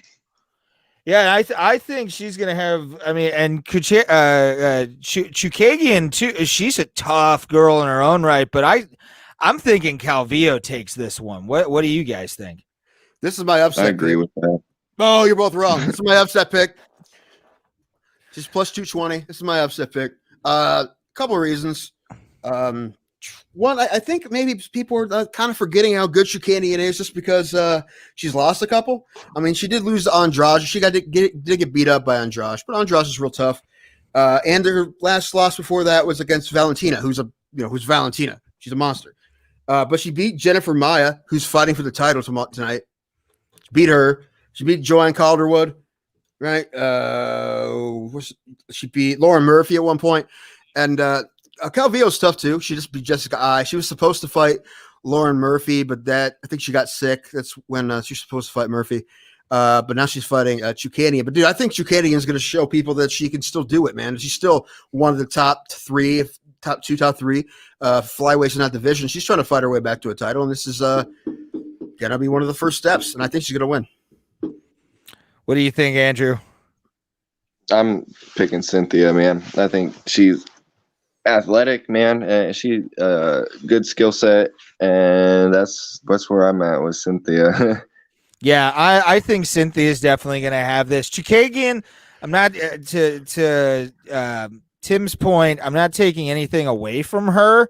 No way, right? Yeah, I would never bet against her on any other night, but when she's facing Cynthia Calvillo. To me, this is sort of this is going to be the Cynthia Calvillo show more than it will be Caitlin. But I think this will go through. I think this will go the full three and go to decision, just because Chookagian does have some really good skills of her own, and she can keep the distance at times with Cynthia Calvillo. But I honestly think Cynthia is going to be the one to put this into, she's going to put this into her own corner and basically play keep away for 15 minutes, in my opinion. And it'll definitely be an interesting fight for sure. My thought is that her biggest problems have been against fighters who just have a lot of power. Like Andrade knocked her out, right? And Valentina beat her up for a long time, right? Anyone that she has a power advantage against, or if it's close to even, right? She's been able to outpoint them. So that's why I don't think Calvillo has enough power to knock her out. So I think she'll probably outpoint her. Yeah. We'll see. It could happen, but I see Calvillo outpointing. I'll see Calvillo outpointing her more than I do Chookagian, to be honest with you. I'll take the -2. I'll lose $260 on that one. Let's get into it. The incredible growing man known as Mike Perry, taking on the Dirty Birdie Tim Means. We talked about it yesterday on the show. It had come in a couple hours before we went on the air, which you can always watch us live. Thank you to our Twitch viewer that is watching right now, because I can actually see where our views are coming from. And you can watch this 3 times a week on Facebook Live, YouTube live stream, and also Twitch, which is Tim's favorite website of all time. We all know that he loves the Twitch website because it makes him feel good about his Tourette syndrome, which is amazing. Cancel Twitch. He's Cancel Twitching on Twitch, motherfuckers. I think we've talked to you before, Andrew, about weight cutting and all that kind of stuff. Mike Perry missed weight by 4.5 pounds going into this fight against Tim Means, and made excuses. That's all dick. All dick. Perry, man. You know how he rolls? That's just Mike Perry, man. That's just who he fucking is. World's nicest guy, biggest sweetheart, Mike Perry. Humanitarian of the year, Mike Perry. Yep. Nobel Peace Prize nominee. We're so glad Mike Perry could come from his kicking sheltered dogs organization and take time out of his day to be here for this fight. But like, what do you think about the fact that he missed weight, Andrew? It is what it is, man. I think they make it too easy for people to miss weight. Yeah. It's shitty. So he didn't want to do it, man. He didn't. We talk about this at my gym. That's like the one thing that you can control is making weight with a fight, no matter if you're hurt or whatever else is going on leading into it. You can always make weight. And that's just disrespectful and unprofessional, which is Mike Perry. So not a shocker, you know. Oh hell yeah. And that's the thing that really pisses me off about it is like I have very few things in the professional pyramid, if you will, of like professional fighting that I expect.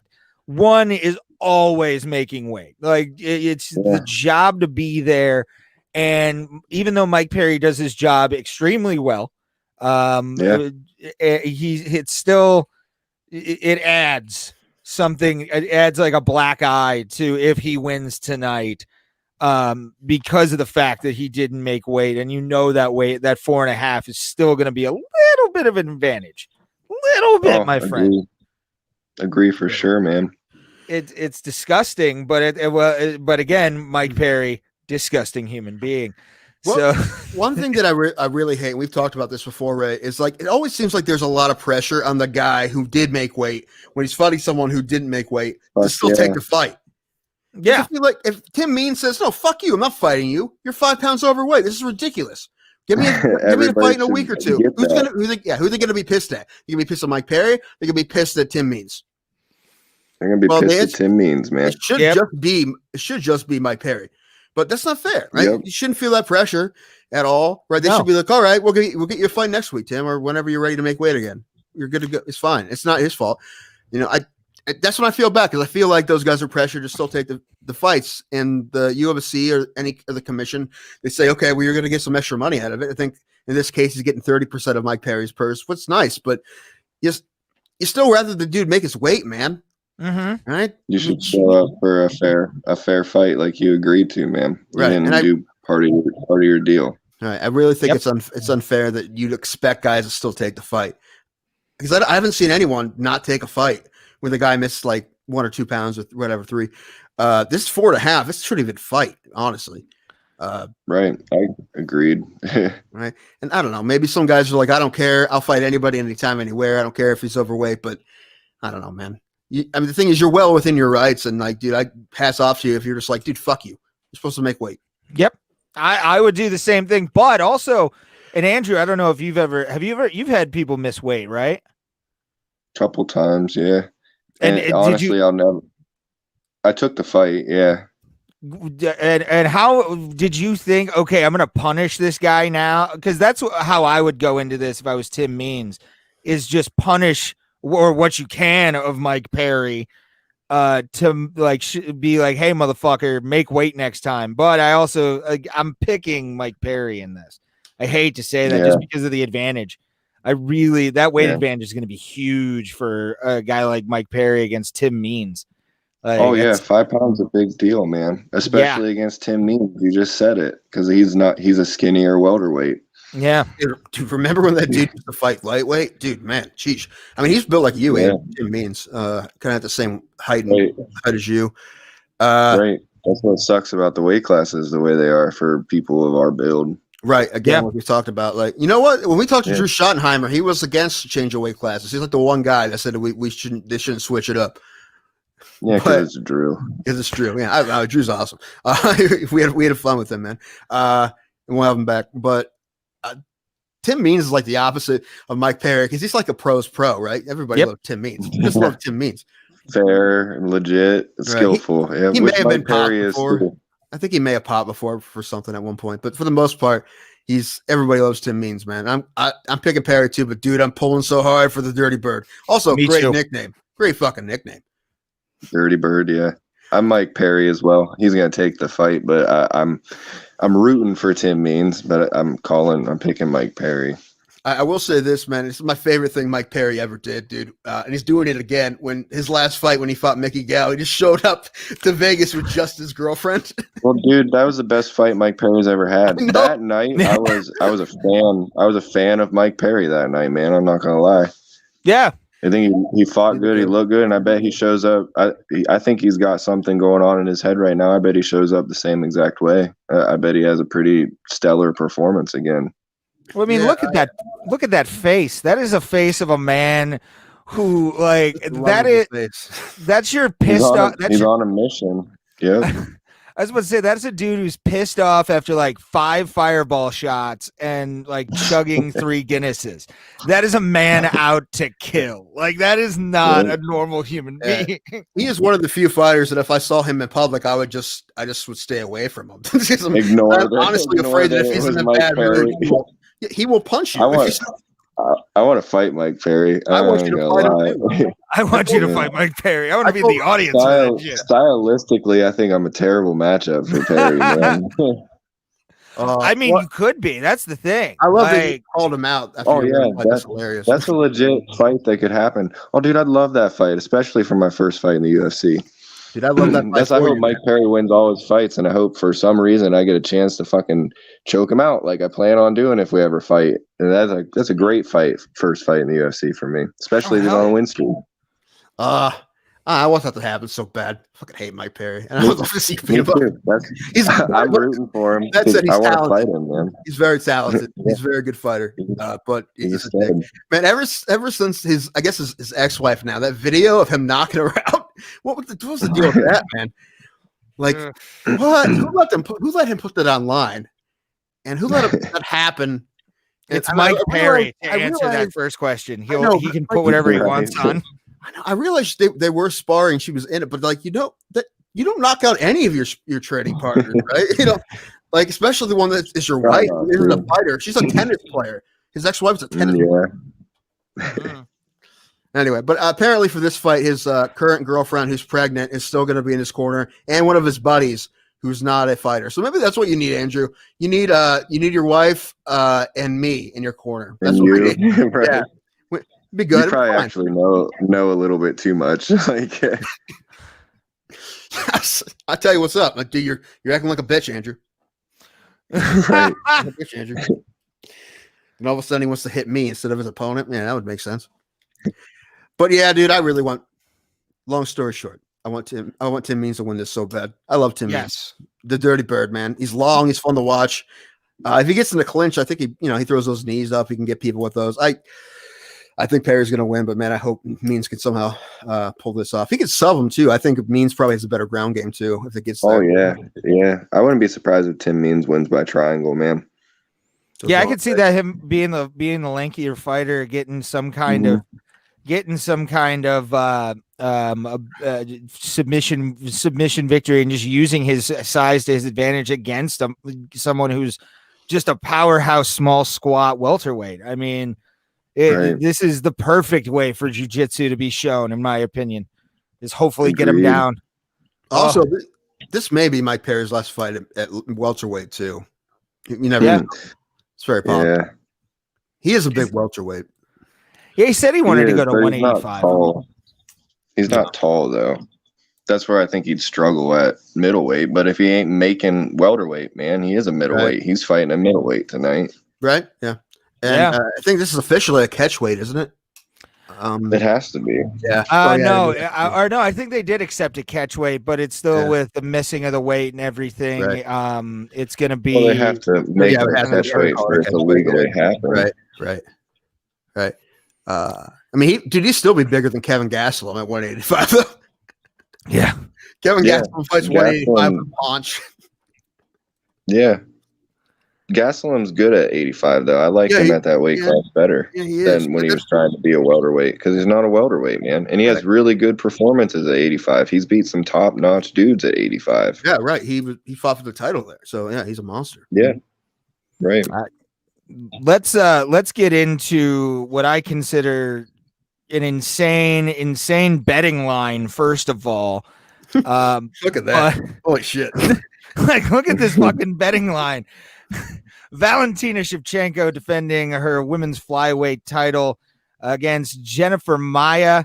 And this bet, I kind of want to take the money I was going to give you for pizza and put it on Maia if she wins. Make some cash. You know what though? If there is ever, I mean, it's a big risk for a lot. You have to spend $1,600 to make 100, but I feel like that's a sure $100, honestly. I don't think Maia has a chance in hell. I don't think she has a chance in hell, man. If she does, awesome. I don't think Maia's even that strong. I mean, she had a win against Calderwood. I think she did get a submission against Calderwood, which is a good win, which, that makes it her fight. She gets the shot, right? Because Calderwood was going to have it. Calderwood took a fight and Maia beat her, so she gets the shot. But I don't think she has any chance against Valentina. Have I told you, Ray, how much I love Valentina Shevchenko? Have I told you, Ray? I think we have. We've expounded our love on the almost sexual level for Valentina Shevchenko, at least for me. I think she's probably the hottest outside of the local girl Jessica I in mixed martial arts and even combat sports, dude. Like, she is everything a combat sports model should be in general. This makes it sound like creeps, but I don't really care. How attractive is a girl that can kick ass? Oh, man. I'm in love with most of the fighters on this roster, but Valentina Shevchenko is up there. She's only 32, by the way. I think one of the other episodes I gave you her sister's age. She just turned 36 yesterday. She's fighting on this card, too. She's fighting that I forget her name, but she had that nasty knee bar at her last fight. I'd have to look at her name. I can't remember it. But she's on the prelim card. But, dude, Valentina. Yes, I love Valentina. One of her first episodes, I asked Amanda Rivas to marry me. We haven't heard anything yet. Yeah, I've been sending out stuff to her agent, and we're gonna. I sent the photos you sent to me, which was kind of creepy. I didn't need a bearskin rug to be in that photo. But she needs to know I'm a badass. She needs to know I can hunt, even though I can provide. She needs to know I can hunt and provide, and turn my kill into fancy rugs. She needs to know that. She needs to know what I look like naked, and everybody likes a good George Costanza pose, right? The fireplace was a nice touch. I will say that in your photo. No, I want to record a love song for Amanda Rivas and then a video. I think that would be nice, right? If that goes viral, right? Maybe we can get some love on that. And then eventually I'll get beat up by either her brother, who's a UFC fighter, or her father, who is like a multiple black belt. So, or maybe her boyfriend or girlfriend. I don't know what her preference is. I think she has a boyfriend. I think she does have a boyfriend. All right. If her boyfriend's not a fighter, I'll fight him. I'll fight the brother too. Whatever it takes. Don't expect me to win, but I'll do it. That's what matters. Yeah, right. Hit me up, boo. Right. You'll just be standing there going, "You never knocked me down, man." I ain't hear no bell. Yeah. Oh man, what do you guys? I think we all have the consensus pick here of Valentina gonna be keeping that gold. Yeah, agreed. Yeah, Ray, when you watch this fight, you have to keep your pants on in my house. All right. Oh, I'm actually washing them right now. I'm bringing down my blue silk pajama bottoms because this is fancy night. And if I see your erection in my house, Ray, when I see this fight, I'm going to be so pissed off. I'm going to be sitting next to you with hedge clippers. Like, what is this for? Nothing. It's for nothing. It's the pleats. They're not flattering in the crotchal region. I have to take these back to the pants store. Yeah. Valentina just does something to me, I guess. I don't know what it is, but I always says a very weird thing about UFC. When you have two women fighting who are attractive women, and you have the ring girls, there's a totally different kind of attractive women. You see two different sides of attractiveness, right? It goes with MMA. Like we've talked about, and I love your saying always, which is there's two things that actively people try to like avoid, and that's fighting and comedy. And also I feel like speaking of any kind, yeah, but I feel like that's also a place for like that people like men actively avoid getting erections as well. Like you don't want to be up on stage with a fucking boner, and you don't want to be that creep at the fights getting turned on by people beating the shit out of each other. Like that's why I wear a cup everywhere I go, right? Everywhere.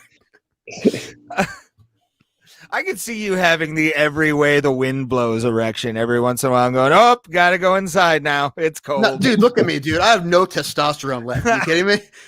None. My levels are 0, man. Oh, you ain't got that tea, son? You ain't got that tea? No, not yet, man. I haven't had it checked. My levels checked at the doctor, but I should have that done because I'm pretty sure I'm low. I'm pretty sure they give me some. You're starting to look like Bob from Fight Club. Yes, bitch tip Bob. Yeah. When you hug Andrew, it's like the opening scene. Just like, this is Tim. Tim has bitch tits.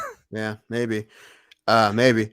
Even when I was thinner, I still had them. Like I saw a picture from me like a while ago when I lost weight, and I still had them. Like my father has them too. My father's not fat. It's just good old genetics. Yeah. Good old man boobs. When I shaved my chest the last time I did it, which I got an EKG done. Get out of here. There was like a little, I don't know if you guys have had like EKGs done or anything, but they like shave you a little bit to like get to make sure it sticks right. And I'm very hairy, so they had to actually shave like I'm not that hairy. out of my one. Oh, okay. A couple months ago, but they didn't shave me because I'm not a hairy man. Right? I'm not the missing link like you apparently. Very Eastern European bear country. It's almost Neil Diamond like. It's quite nice. I'm not gonna lie, my chest hair. I'm very happy with what I have. But yeah, they had to take it out. So I had to shave my entire chest because there was like divots taken out. It looked like somebody had taken a golf swing out of my chest. You look like Steve Carell in 40-Year-Old Virgin and the wax. Yeah. That was exactly how it looked, like just patches, different places and shit like that. So I just shaved it. And when I said like when I was like in the bathroom, like I was playing with my tits. I'm like, nope, I need to like after I shaved, I just was like, oh, I have tits. This is great. What's chest stubble like? I've never had chest stubble, like because I've never shaved my chest. I'm not that hairy. Andrew, have you ever had to shave your chest? I don't have a hairy chest, man. He doesn't have hair. He waxes. What is with you County boys? Before I don't know, man. Before all his fights, he had to straighten his hair, and then he'd make me wax his chest for him. It's weird. and then kiss his nipple because that's what you have to do for Dad. Well, for luck. Until we lost some that I stopped. Right, it's not working anymore. It sucks. It really does. It's not fun. Like it's one of those like things that you wish you didn't have to deal with every once in a while. But like nipple licking. No. I'm talking chest stubble. Oh, okay. Yeah, because like t-shirts feel weird like when you're in like that 2-week phase of like shaving or like it's a weird thing. I've shaved my chest prickly. It's not fun. It's definitely weird not enough fun. when it's your face. When it's your whole body, that'd be weird. Yeah, it's interesting. I've shaved my chest twice and one was for a joke. I was bored at an ex-girlfriend's house. Sure. 2 times? No, joke. This is a joke. Oh, it's a joke. I don't believe it. No, it was. I was bored at her house, so I decided to shave my chest because she liked my chest hair. And I went in to cuddle with her, and she was half asleep. I went to like put her head on my chest. And she shot up and was like, "What the fuck did you do?" Like, she was pissed at me, but I was laughing the entire time because it was like oh God, had to be like 1 a.m. I was drunk, and I just decided to like shave my chest for a joke because I was bored. Hey, just FYI, you're not allowed to do that in my house. All right, you're not. Oh no, I don't do the shave my figure chest fight. anymore. You have to do figure eight. You can't do weird shaving in my bathroom. All right, that's weird. Don't do that. It's winter time. I need my winter coat to show. Like, it's that's why I have the beard. You had a good mustache, man. You need to get the mustache back. I wasn't feeling the stash, man. Like, dude, I like Andrew's beard. Like, I wish I could design it to where it's got like the thing in the middle there. And that's just all luck, man. What? It's just all luck. That's just how it grows. That like mine's kind of white right here. Like my entire everything like on the chin strap itself is fine, but like this is just all white right here. Like this is just gray. And I wish I could actually like grow like what you have that little like just for men strip in the middle there, you know. Well, you see what I got here on this side? I don't shave my face. It just doesn't grow there. So my beard only looks like a real beard when I have long hair to cover up the fact that I don't have a full beard. I've never been able to grow it there. It's weird. Really? Yeah. I haven't shaved it in like over a year. I mean, I haven't touched it. So every once in a while, I'll cut a little bit off here with scissors, but that's about it. But no, it doesn't grow there at all. I have a little patch like right here. I don't know what it is, but it's just like a crevice. It's like a Grand Canyon of facial hair where there's none there, and then it meets on the other side. Like it just said, we're not here. We're not going to do anything for right here. Just keep building off of it afterwards, and then go inward. Like that's all it did. It looks like somebody took I think it's from a bike accident I had when I was a kid that was like major road rash. So, nah, I did dumb things. What? So you having fun yet? This podcast is fun yet? Yeah, we're and then I can't wait for the drive down to New Philly to watch with you, man. We're trying. Ray and I have already decided we're not quitting. Nope. Like we know we're not good at it yet, you know, so we have to give it time, right? Persistence and practice, man. All right, man. Put the reps in. And sometimes I'm gonna say there's 2 people watched. I'm like, well, that's 2. That's not bad. Better than none, I guess. I'm going to say this too, Andrew. Your boy Brogan, you were at one point, by the way, our most listened to episode when we were doing like stuff. You're up to, I think it's 30. I think you're up to 30 right now. 30 plays on our last time. YouTube's like over 100. Yeah, YouTube, you're over 100. We haven't even posted the Brogan Enders video up there. I'm lazy about that. I think our last video is Drew Schottenheimer. But Brogan Enders came hard with his fans. Endress. Yeah. Look at this. He gave us how many listens? You can't even say his fucking name right, Ray? I know. Hell, man. Okay, Endress. The worst whatever. Before we started the podcast, he asked him how to say it, and Brogan told him how to say it. Still fucked it up. And he fucked it up 2 seconds later. Yeah. And I did professional wrestling ring announcing. Like I'm really into learning things about people. That's what it looks like. It looks like Endress. Say it like it looks, man. Like, they would always pronounce his name wrong at judo tournaments. Mm-hmm. That is funny because that's phonetically, if you just read it, that's what it is. Endress. Rest. Right. It's just, so you're just trying too hard. Yeah, it's kind of what I do. I've never once seen you try too hard. You know what? I take that back. You do try too hard to like make some weird jokes sometimes, and it comes out really dumb. Like all those outros that you've done for this show sometimes. I like Welcome to or See You at the Kumite. It's quite fun. It's better than all the other ones, but it's still not that great. True. That is true. A lot. Did you see the name of this episode, Andrew? It's called Andrew Law 2: The Streets. Nice. as a homage to Ray's favorite movie, Step Up to the Streets. It is not. Well, I was the one that sent him that, so it was an homage to the Streets, all right? Because I thought it was funny. And it's going to be that or like Z to make it Havana Nights. I spelled it with a Z to make it more cool because that's how in the 90s everything was cooler. Is you spelled it instead of an S, it was Z. Yeah. Just the 90s. Still cool. Still what Tim's doing. Sure, why not, man? That I'm doing those cool S's on my Trapper Keeper. And actually, I do. My Trapper Keeper is covered with the name Kevin Holland, as we said multiple times. Every time I watch Kevin Holland, it makes me want to write his name on my Trapper Keeper because he's probably one of my favorite guys recently, especially. He's won 4 fights this year, and he's fighting Jack Hermanson in a couple weeks. That's going to be awesome. Jake Hermanson. I thought it was Jake. Jake. What did I say? Jack. Okay. It might be Jack Hermanson. Yeah, I might be thinking of Jack Marshman. It might be Jake. I don't know. Probably. Either way, he's a beast. All right, we have another fight, don't we? We have this last one. Yes, we have our main event, which I have set up here. Which, by the way, I like the little thing how I framed this. You can watch the pay-per-view on ESPN Plus at 10 p.m.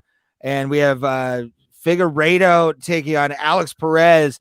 And Alex Perez had some shit to say about your boy, by the way. Cody G talking about how he's lazy and and he thought this would be an easy path to the title. He's a lot of things, man, but he's not lazy. I mean, it's a lot of things, man. I wouldn't say that, man, for sure. That's funny though. Yeah, he said that there was I saw that on, I think it was Addicted to the UFC, where I get most of my MMA news, which is a group that I need to start like partnering with, I think, to promote this show. But that's hindsight is 2020. But yeah, Alex Perez said that he's taken on. I have to look at the name because I can't read it because I have Davison Figueiredo. Figueiredo. That's it. My eyes are shit. I would have been a lot more excited for this fight if Cody was fighting. I was super excited for that. I'm a little bit less excited for this. Yeah, dude, that matchup was going to be great. And Cody wasn't. They gave Cody the title shot, man. Don't give him shit for that, right? And I did call it though, because like I said, as soon as they said he wanted to fight, he wanted to fight flyweight. He became the biggest star in that division by a lot, and he hasn't even fought in that division yet. So obviously they're going to do it. I mean, I called it. Nostradamus, that's me. Nostradamus, baby. Nostradamus. And well, as Andrew Law will tell you, I'm often right. He's correct a lot. Just maybe not on fight picks. If I was better on fight picks, I'd have more money probably. But that's not the one time I'm not that great. But I think it's just anything that logic. Use your logic, right?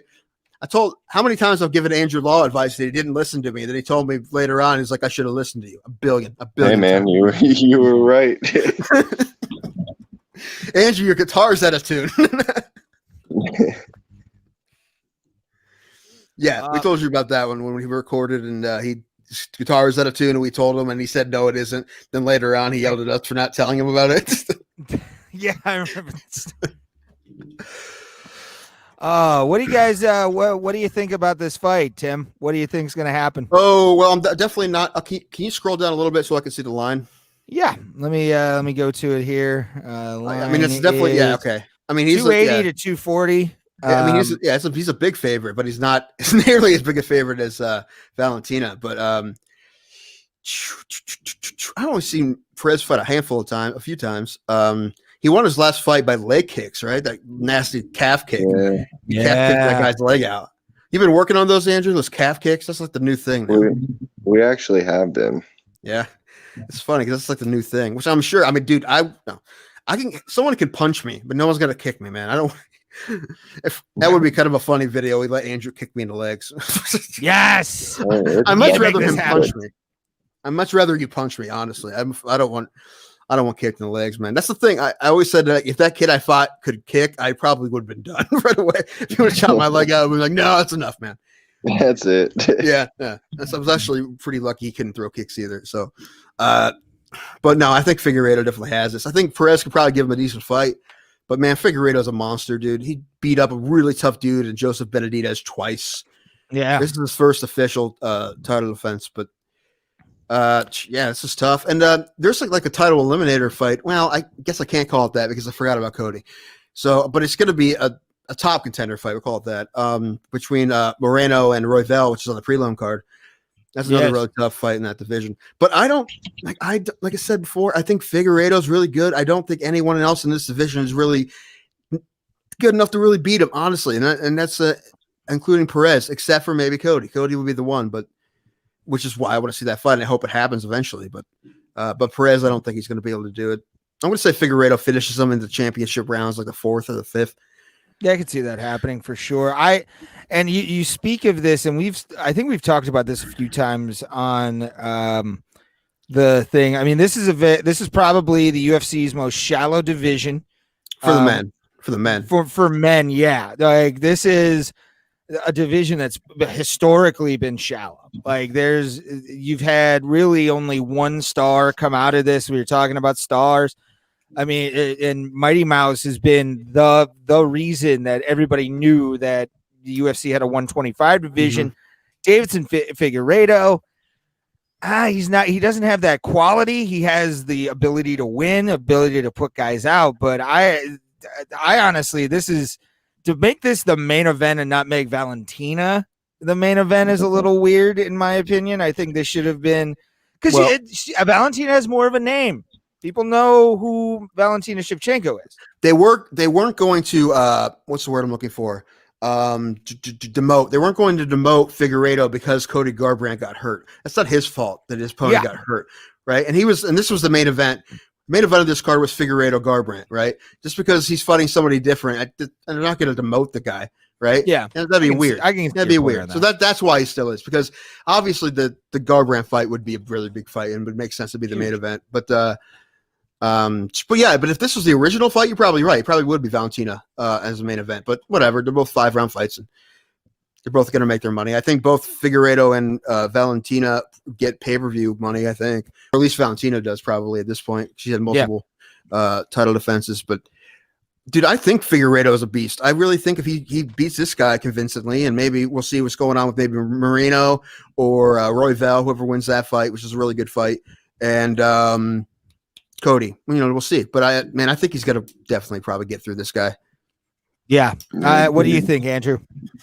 Yeah, totally. I think that's the fight, and it is unfortunate about the Cody fight because that is a nice fight, those two. But dude, I was so excited when I heard that. Yeah, it will happen. If it's meant to, it will. But I think tonight is, champion's going to keep the belt.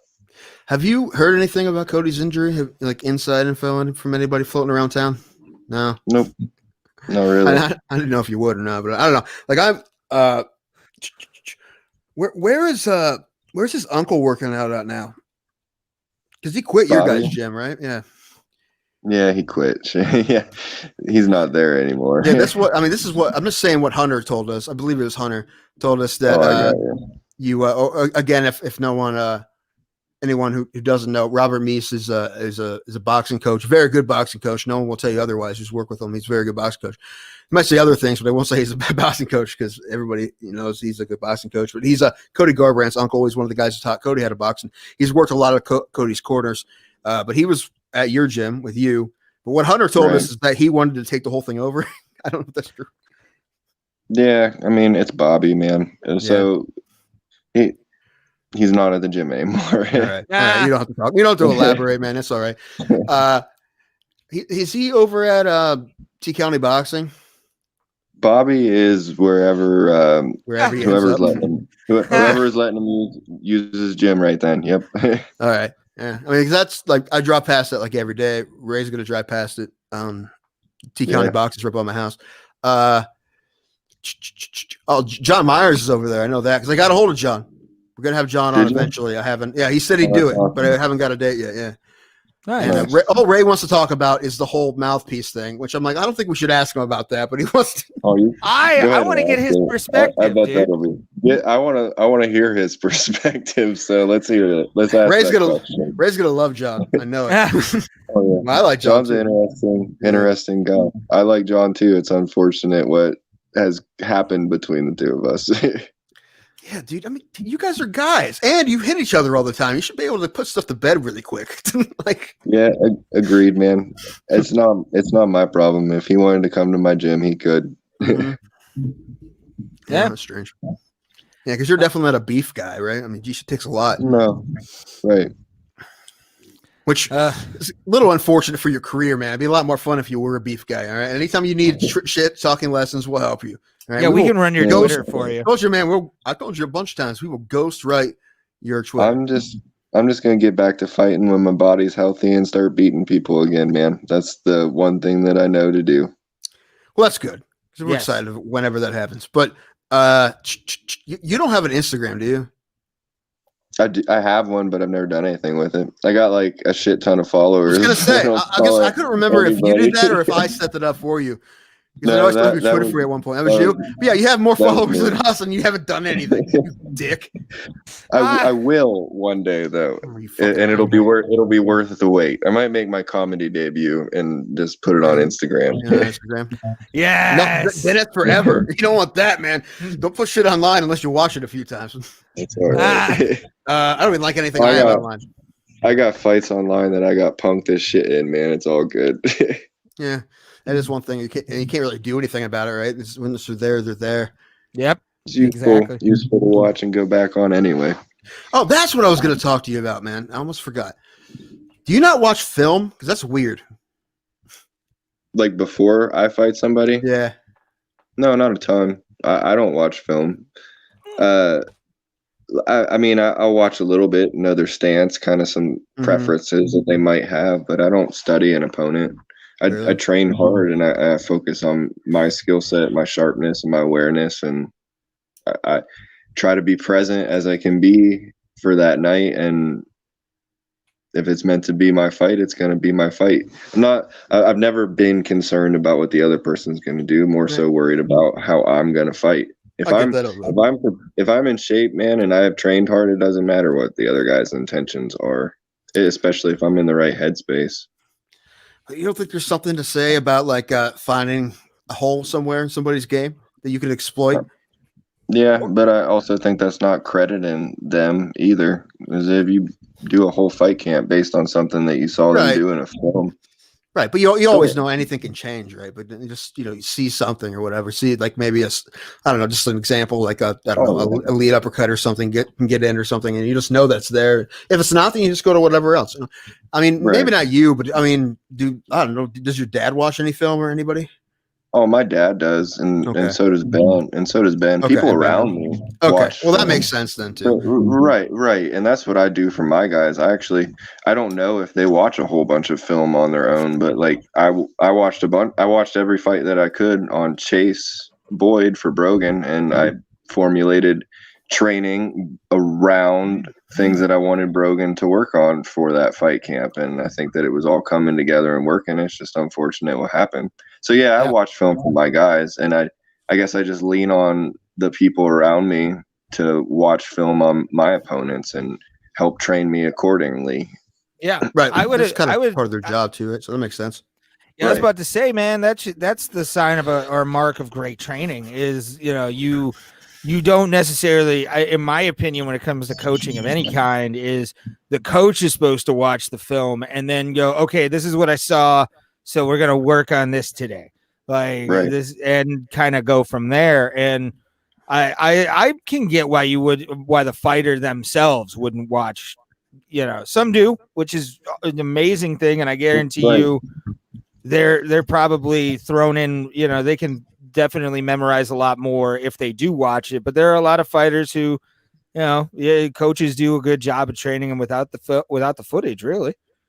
Yeah, I do that for my guys all the time. And that's like, I think if you watch too much film on a person, you can make them out to be something that they're not, you know, especially, I mean, if you're watching them have a bunch of successful fights, you're going to psych yourself out, possibly, But that's like, you'll meet, and it's just a man. I talked about that earlier, is we're all human and we all take damage. So it's just a dude. And if my skill set is where I want it to be, it don't matter who it is standing across from me. You could change opponents on me the day of, it don't matter. As long as we both weigh 170 pounds and I had a good training camp, I don't really care who I fight. Yeah, I agree with you wholeheartedly. All right. That's the biggest thing, though. If you both weigh 170 pounds, that's the biggest thing. What we were talking about. Yeah, legit though, man. You got to be in the fucking weight class. Yep. There are weight classes, and if you agree to fight at that weight, the fight should happen at that weight. Right. Yep. I think I've said to you in the past. I think it was your last fight because I think Aaron Highball, who you fought, is I guess you say he's a bigger welterweight. He didn't look that much bigger that fight, but I thought he was going to be a little bit bigger than he was. He's a big welterweight. Yeah, he fights a middleweight sometimes too. Well, there you go. I said to you, I'm like, dude, I hope that guy makes weight, and you told me like, dude, if he misses by a pound, I'm not fighting him. I wouldn't have either. I wouldn't have, man. I've made an agreement with myself, and having that happen before, that if you don't do your part of making weight, I'm not going to fight you, and I'm not going to feel pressured into it, and I don't care. I'm not going to fight you in a fight that is not fair. Right. Plus they're paying you, peanuts. It's not like they're giving you. It's not like you're having a $30,000 payday, or even a $20,000, right? A 10 and 10. It's not like that. It's not like money you're gonna live or die off of. The money you're gonna get from fighting. So, I mean, you're more in the hole than anything. Just how big of a payday for a fight would you have to not be in the hole again as far as fighting goes? You have to get one of those, like at least one of those 50K bonuses or something. Yeah. Make the 50K bonus and the 10 and 10 and the $2,500 Reebok sponsorship. Right. It'd be all right to have a $70,000 night, man. That's the coolest thing. It's always really cool when you see guys who make their debut and they get a bonus, because then their lives change, right? Yeah. They probably, especially as their first fight, they probably still doing their day job, and if they get a $50,000 bonus, depending on their situation, they may be able to quit then, depending on a lot of things. Right. But it's getting pretty close. I was super pumped when Kama Worthy won. Yeah. It sucked that he had to beat Devontae, man, but it was Kama's way in, and he had a spectacular performance and a good knockout, and he really did start to reap some of what he's been working on. I pull for Kama, man. He's my dude. Like him and I are on the same circuit, and we've been working our ass off. And get a hold of Kama for us, man. We want Kama on. It's nice when guys get payback for what they've been putting in. I like seeing it for everybody around me. He's a guy that I saw fight a lot too. Like when he fought with you in cards, I probably saw him fight 5 or 6 times probably. Right, exactly. So it's really cool to see him in the UFC. Not only that, man, I think he has one of the top 5 betting line upsets with that fight against Devontae. Oh yeah, I think he was like a plus 750 or something. It was crazy. He was a big underdog. He lost his last fight, man, but he's still okay. He won his first 2. He beat Luis Pena too. Is really tough. He'll be back. Talk to him. Get him on the show for us, Andrew. Yeah, we talk to him. Get him on the show. We were gonna have Chase Boyd on. I think. I don't know. He texted me. I don't know.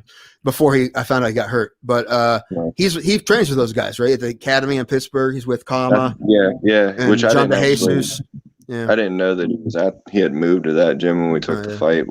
It don't change nothing. No, of course not. Yeah, he's no, there's killers over there. Not only Kama, but John DeJesus, who just fought last week. Which, if anything, man, the fact that Chase trains with Kama just ups the stock of the fight. Oh, for sure. Because that's what I want from me and my guys is worthy opponents, tough opponents. There ain't no sense in fighting if it's not going to be worth it. Agreed. Right. Yeah, and I hope that fight happens again, and hope that there's some kind of card somewhere. I hope I guess the best thing that could happen is that the Pittsburgh cards go smoothly and no one gets sick and no one's tested positive and everything's okay, right? And it doesn't fall apart and it's not a disaster. A bunch of people get sick after or whatever. I really hope that doesn't happen. So you hope you want more cards to happen. It doesn't seem like Ohio's going to have anytime soon unless someone decides they want to. I don't know, man. Geesh. If you could figure out a way to break even, maybe. But that's a risk, man. That's a big risk. Yeah. All right, Andrew, I'll get my promotion license, right? And I'll do a fight, okay? And maybe I'll try to break even, and all your guys can fight on it because I need fights, okay? Yes. But back when we can have crowds again, right? I'm going to need you to fight for like $50, all right? So I'm going to be able to eventually make money, right? All right, Vince McMahon. If I save some money on my pro fighters. That's fine. If it's a $50 matchup, man, for sure, I'll take it. Yeah, $50, and we got to get someone else the same deal. I put all their amateur training partners on the card. If they'll fight for $50, then I probably about break even. Probably, I don't know. Man. $50 fight is a dude with a flip flop of my record, though. Yeah, that's a good point. Yeah, I'll fight a dude who's 5-11 for $50, sure. But that don't do nothing for me. Dude, our dude Gene has some of his guys have had fights like that before, so I don't know. He may try to get you one of those fights. I don't know. Fuck those fights. I know you'll tell him no. I thought that. I'm like, dude, if he even if it's a replacement fight, I'm like, if he gets a guy who's like 12 and 30, he's gonna be like, no. No, dude. Fuck that. There ain't no sense in fighting somebody that you know you can beat. Yeah, no. I mean, I know one of his guys did have that. Aaron Mitchell did have a fight like that. Aaron Mitchell's tough, man. But tough. I know I can beat the toughest people on the right night. So I don't want to fight people that it don't make sense to fight. Fighting is dangerous, man. So don't do it unless it makes sense, unless it has value to you. Yeah. Yeah, man, you know what, dude? I have some kind of crazy respect for those guys who are like 4 and 50. They exist. Oh yeah, they're out there. Yeah. I'm like, dude, right. I kind of feel bad for them because they have it, man. They have to do it, right? They love it so much to do it. They don't really give a shit that they get beat up all the time. Right. Persistence, I guess, man. There is something admirable about it, but it's also like professional fighting is obviously not for everybody, and it isn't. Right. But man, it's crazy that those guys still get fights. I mean, they wouldn't here. They weren't in Ohio. Well, they make paychecks, man. They make a couple $100s at a time because they need the local guys to get a win in front. Right, and it's a weekend. It's a paid weekend away for them with a little bit of extra cash, and they get to do what they like to do and maybe pull off a win because at that point it don't really matter. Right. Yeah. Well, those guys are stepping stones, though, which sucks for them. But I'm sure a lot of those guys, most of their fights, especially when they fight tough guys, like guys who are going to be like contenders, like that guy that Aaron fought. I'm assuming that was like a last minute. Like, they're going to fight a guy and his guy fell out. So they're like, this is the guy we have. Do you want it or not? Right. Yeah. Well, that's like they offered Brogan a replacement and the dude was 1-0. And it just don't make any sense, man. There's no stock in that fight. Right. I mean, wouldn't he? I mean, good for the guy for wanting to take it, but wouldn't he have to fight with shin guards on then? In Pennsylvania, that's the whole other thing. They said that it would have to be approved for the advanced rules, and that's too much of a hassle, man. The guy don't have the record that I want Brogan to fight, so why go through the mess if it don't matter? Almost always, I would agree with you 100%. I mean, you're the coach. You're right. I know you're, but that's the only thing. I would say. Against it would just be the point that there's COVID, there's no fights, and you want he has to have his numbers up. Get Chase Boyd the next fight, but he still needs his numbers up. If a fight isn't worth having, man, if it ain't worth fighting, then it's better to have no fight than the wrong. Yeah, fight. You're right. But it's just the fact that now they have to have 9 fights, right? And geez, you don't want him to play forever. But he's being successful. He has 6 fights, and you can always petition that. I'm gonna say, I mean, Lucas Mast, right? He did. I would like for Brogan to get at least 2 more fights in, but that's also dependent on how the next fight goes, man. Right. So what I really want is to see Brogan fight. So everything else past that is null and void until he fights again. It's beyond where we're at. All right, well, let's get him 2 more, get him some wins, and then let's have him fight Lucas Mast. Let's get one more, man. Let's get him scheduled for a fight. And then, one at a time. If everything goes right, man, I'd love for Brogan and Lucas to fight. That'd be great. I know Brogan would like it too. So yeah, I'm sure Lucas would too. Lucas is a gamer. I like Lucas a lot. He is a gamer. He is a gamer, man. He's a good athlete, tough kid, humble kid. I think he's a bad fight for Brogan, but competitive fight. That's I mean, there is literally no offense in one in that matchup. It's actually the opposite. It's a total compliment to Lucas and where he trains at. Because I don't pair my guys up against people that aren't worth fighting. Yeah, no, and you shouldn't. That's never.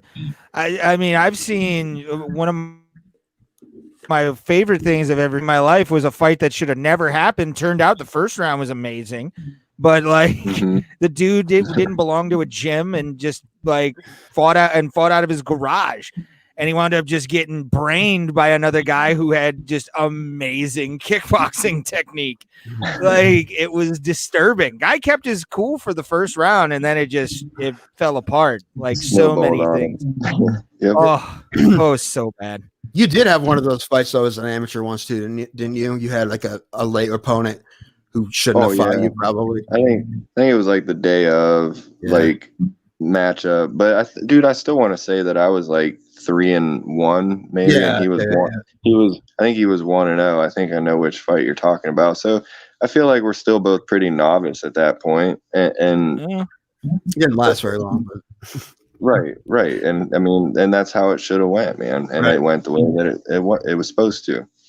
And that was definitely one of those ones, you're going to win, but you're also novice enough in the sport, man, that you're still just looking for experience. Right. You ever see any of those old amateur fights and look how terrible you were? Like, yeah, it's fun to watch some of them. Yeah. Anytime I hear like any of my really old stand-up stuff, I'm like, what the fuck is this? Like, how did anyone laugh at this at all? Because you were good then, man, but that means you're getting that means you're getting better. Right. You should continually improve. Just because it isn't up to your current standards doesn't mean that it wasn't good then. It was the best you could do at the time. Oh, damn it. I was trying to give myself shit, and then you had to go be all philosophical on it. But you're right. You're right. You're my friend, man, and I always got your back.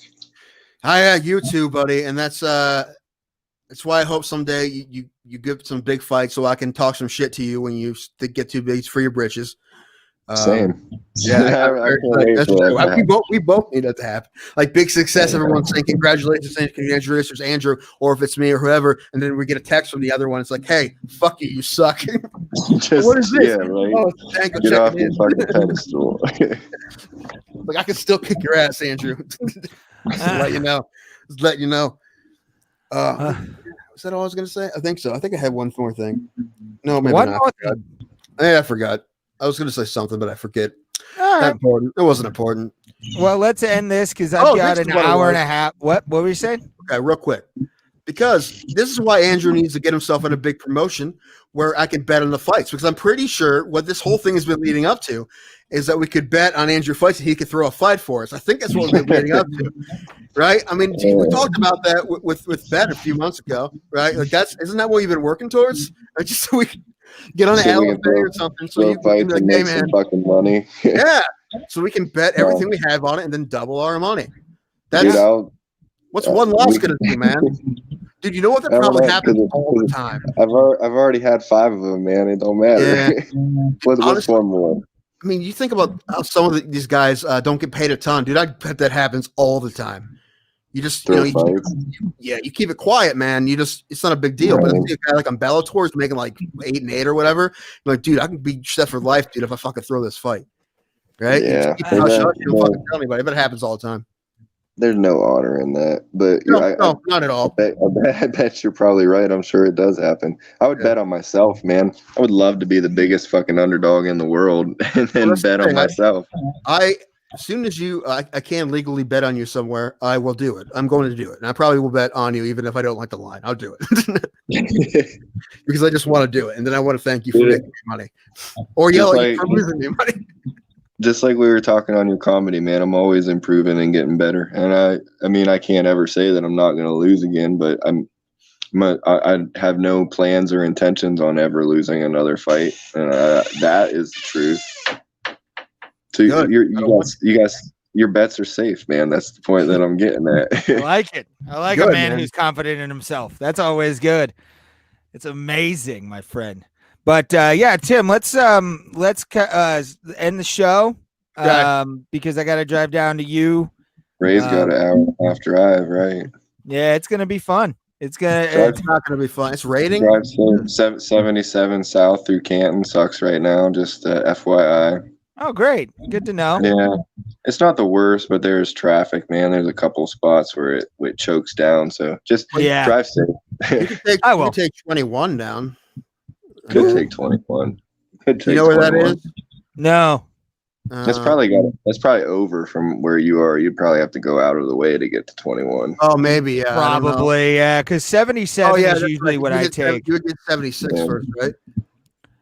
Yeah, because you're just Route 8 to 77, probably, right? Yeah, Route 8, 77. And then, just go straight through from there because that's a straight shot to the Hall of Fame and Akron Canton and all that stuff. You'd probably miss 21. Yeah. Yeah, you would. It's not bad, man. You'll be fine. Oh, no, I've done it. Giving you the traffic warning. I used to date a girl, and since you're from the area, whose cousin owned, or I don't know if he still does, owned Moran's in Dover. So I used to go down all the time. She still has family down there, I think. I'm very familiar with the Dover, New Philly area from the years coming down there. One of my favorite times ever was the staying at that one resort, I think Lucas got married at. Lucas Mass got married. That Berlin, whatever, the place with like a little village and stuff. I stayed there. Nice. So I like the area. It's just I'm more of a city kid for sure. Like I like to have my neighbors on top of me. You know what I'm saying? I get you. It's a weird thing I have. But yeah, man, appreciate you being on, Andrew, as always. Can't wait to have you on. Tim, tell them about your social medias so people can follow you. It's right there. It's at Big Danko. Yes, follow that. And then I am at Ray Highclack. Big Danko. Andrew, give them your social media links. He doesn't have any. Okay, that's a good thing. He has an Instagram he doesn't use. Andrew Law, just you search me, you'll find me. Absolutely. And thank you guys for watching on the live stream. We have our normal Twitch lit watcher, whoever you are, thank you. We did have one comment that wanted us to become more famous. Let's there you go. We got spammed. Guys. Yeah, we got spam on our stuff today. So don't put that up. Don't give them the satisfaction. They're not going to be able to do the link. Who gives a shit? But thank you guys for watching. Much appreciated. And enjoy UFC 255 tonight.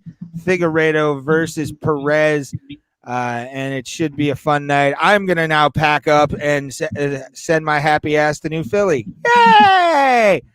So thank you guys for watching. And remember to follow us at Bro Bro Plata for more and set notifications on because we do stream 3 times a week now.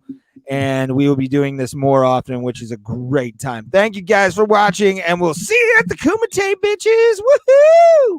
That's still a dumb thing to say. I don't like it. Think of something better.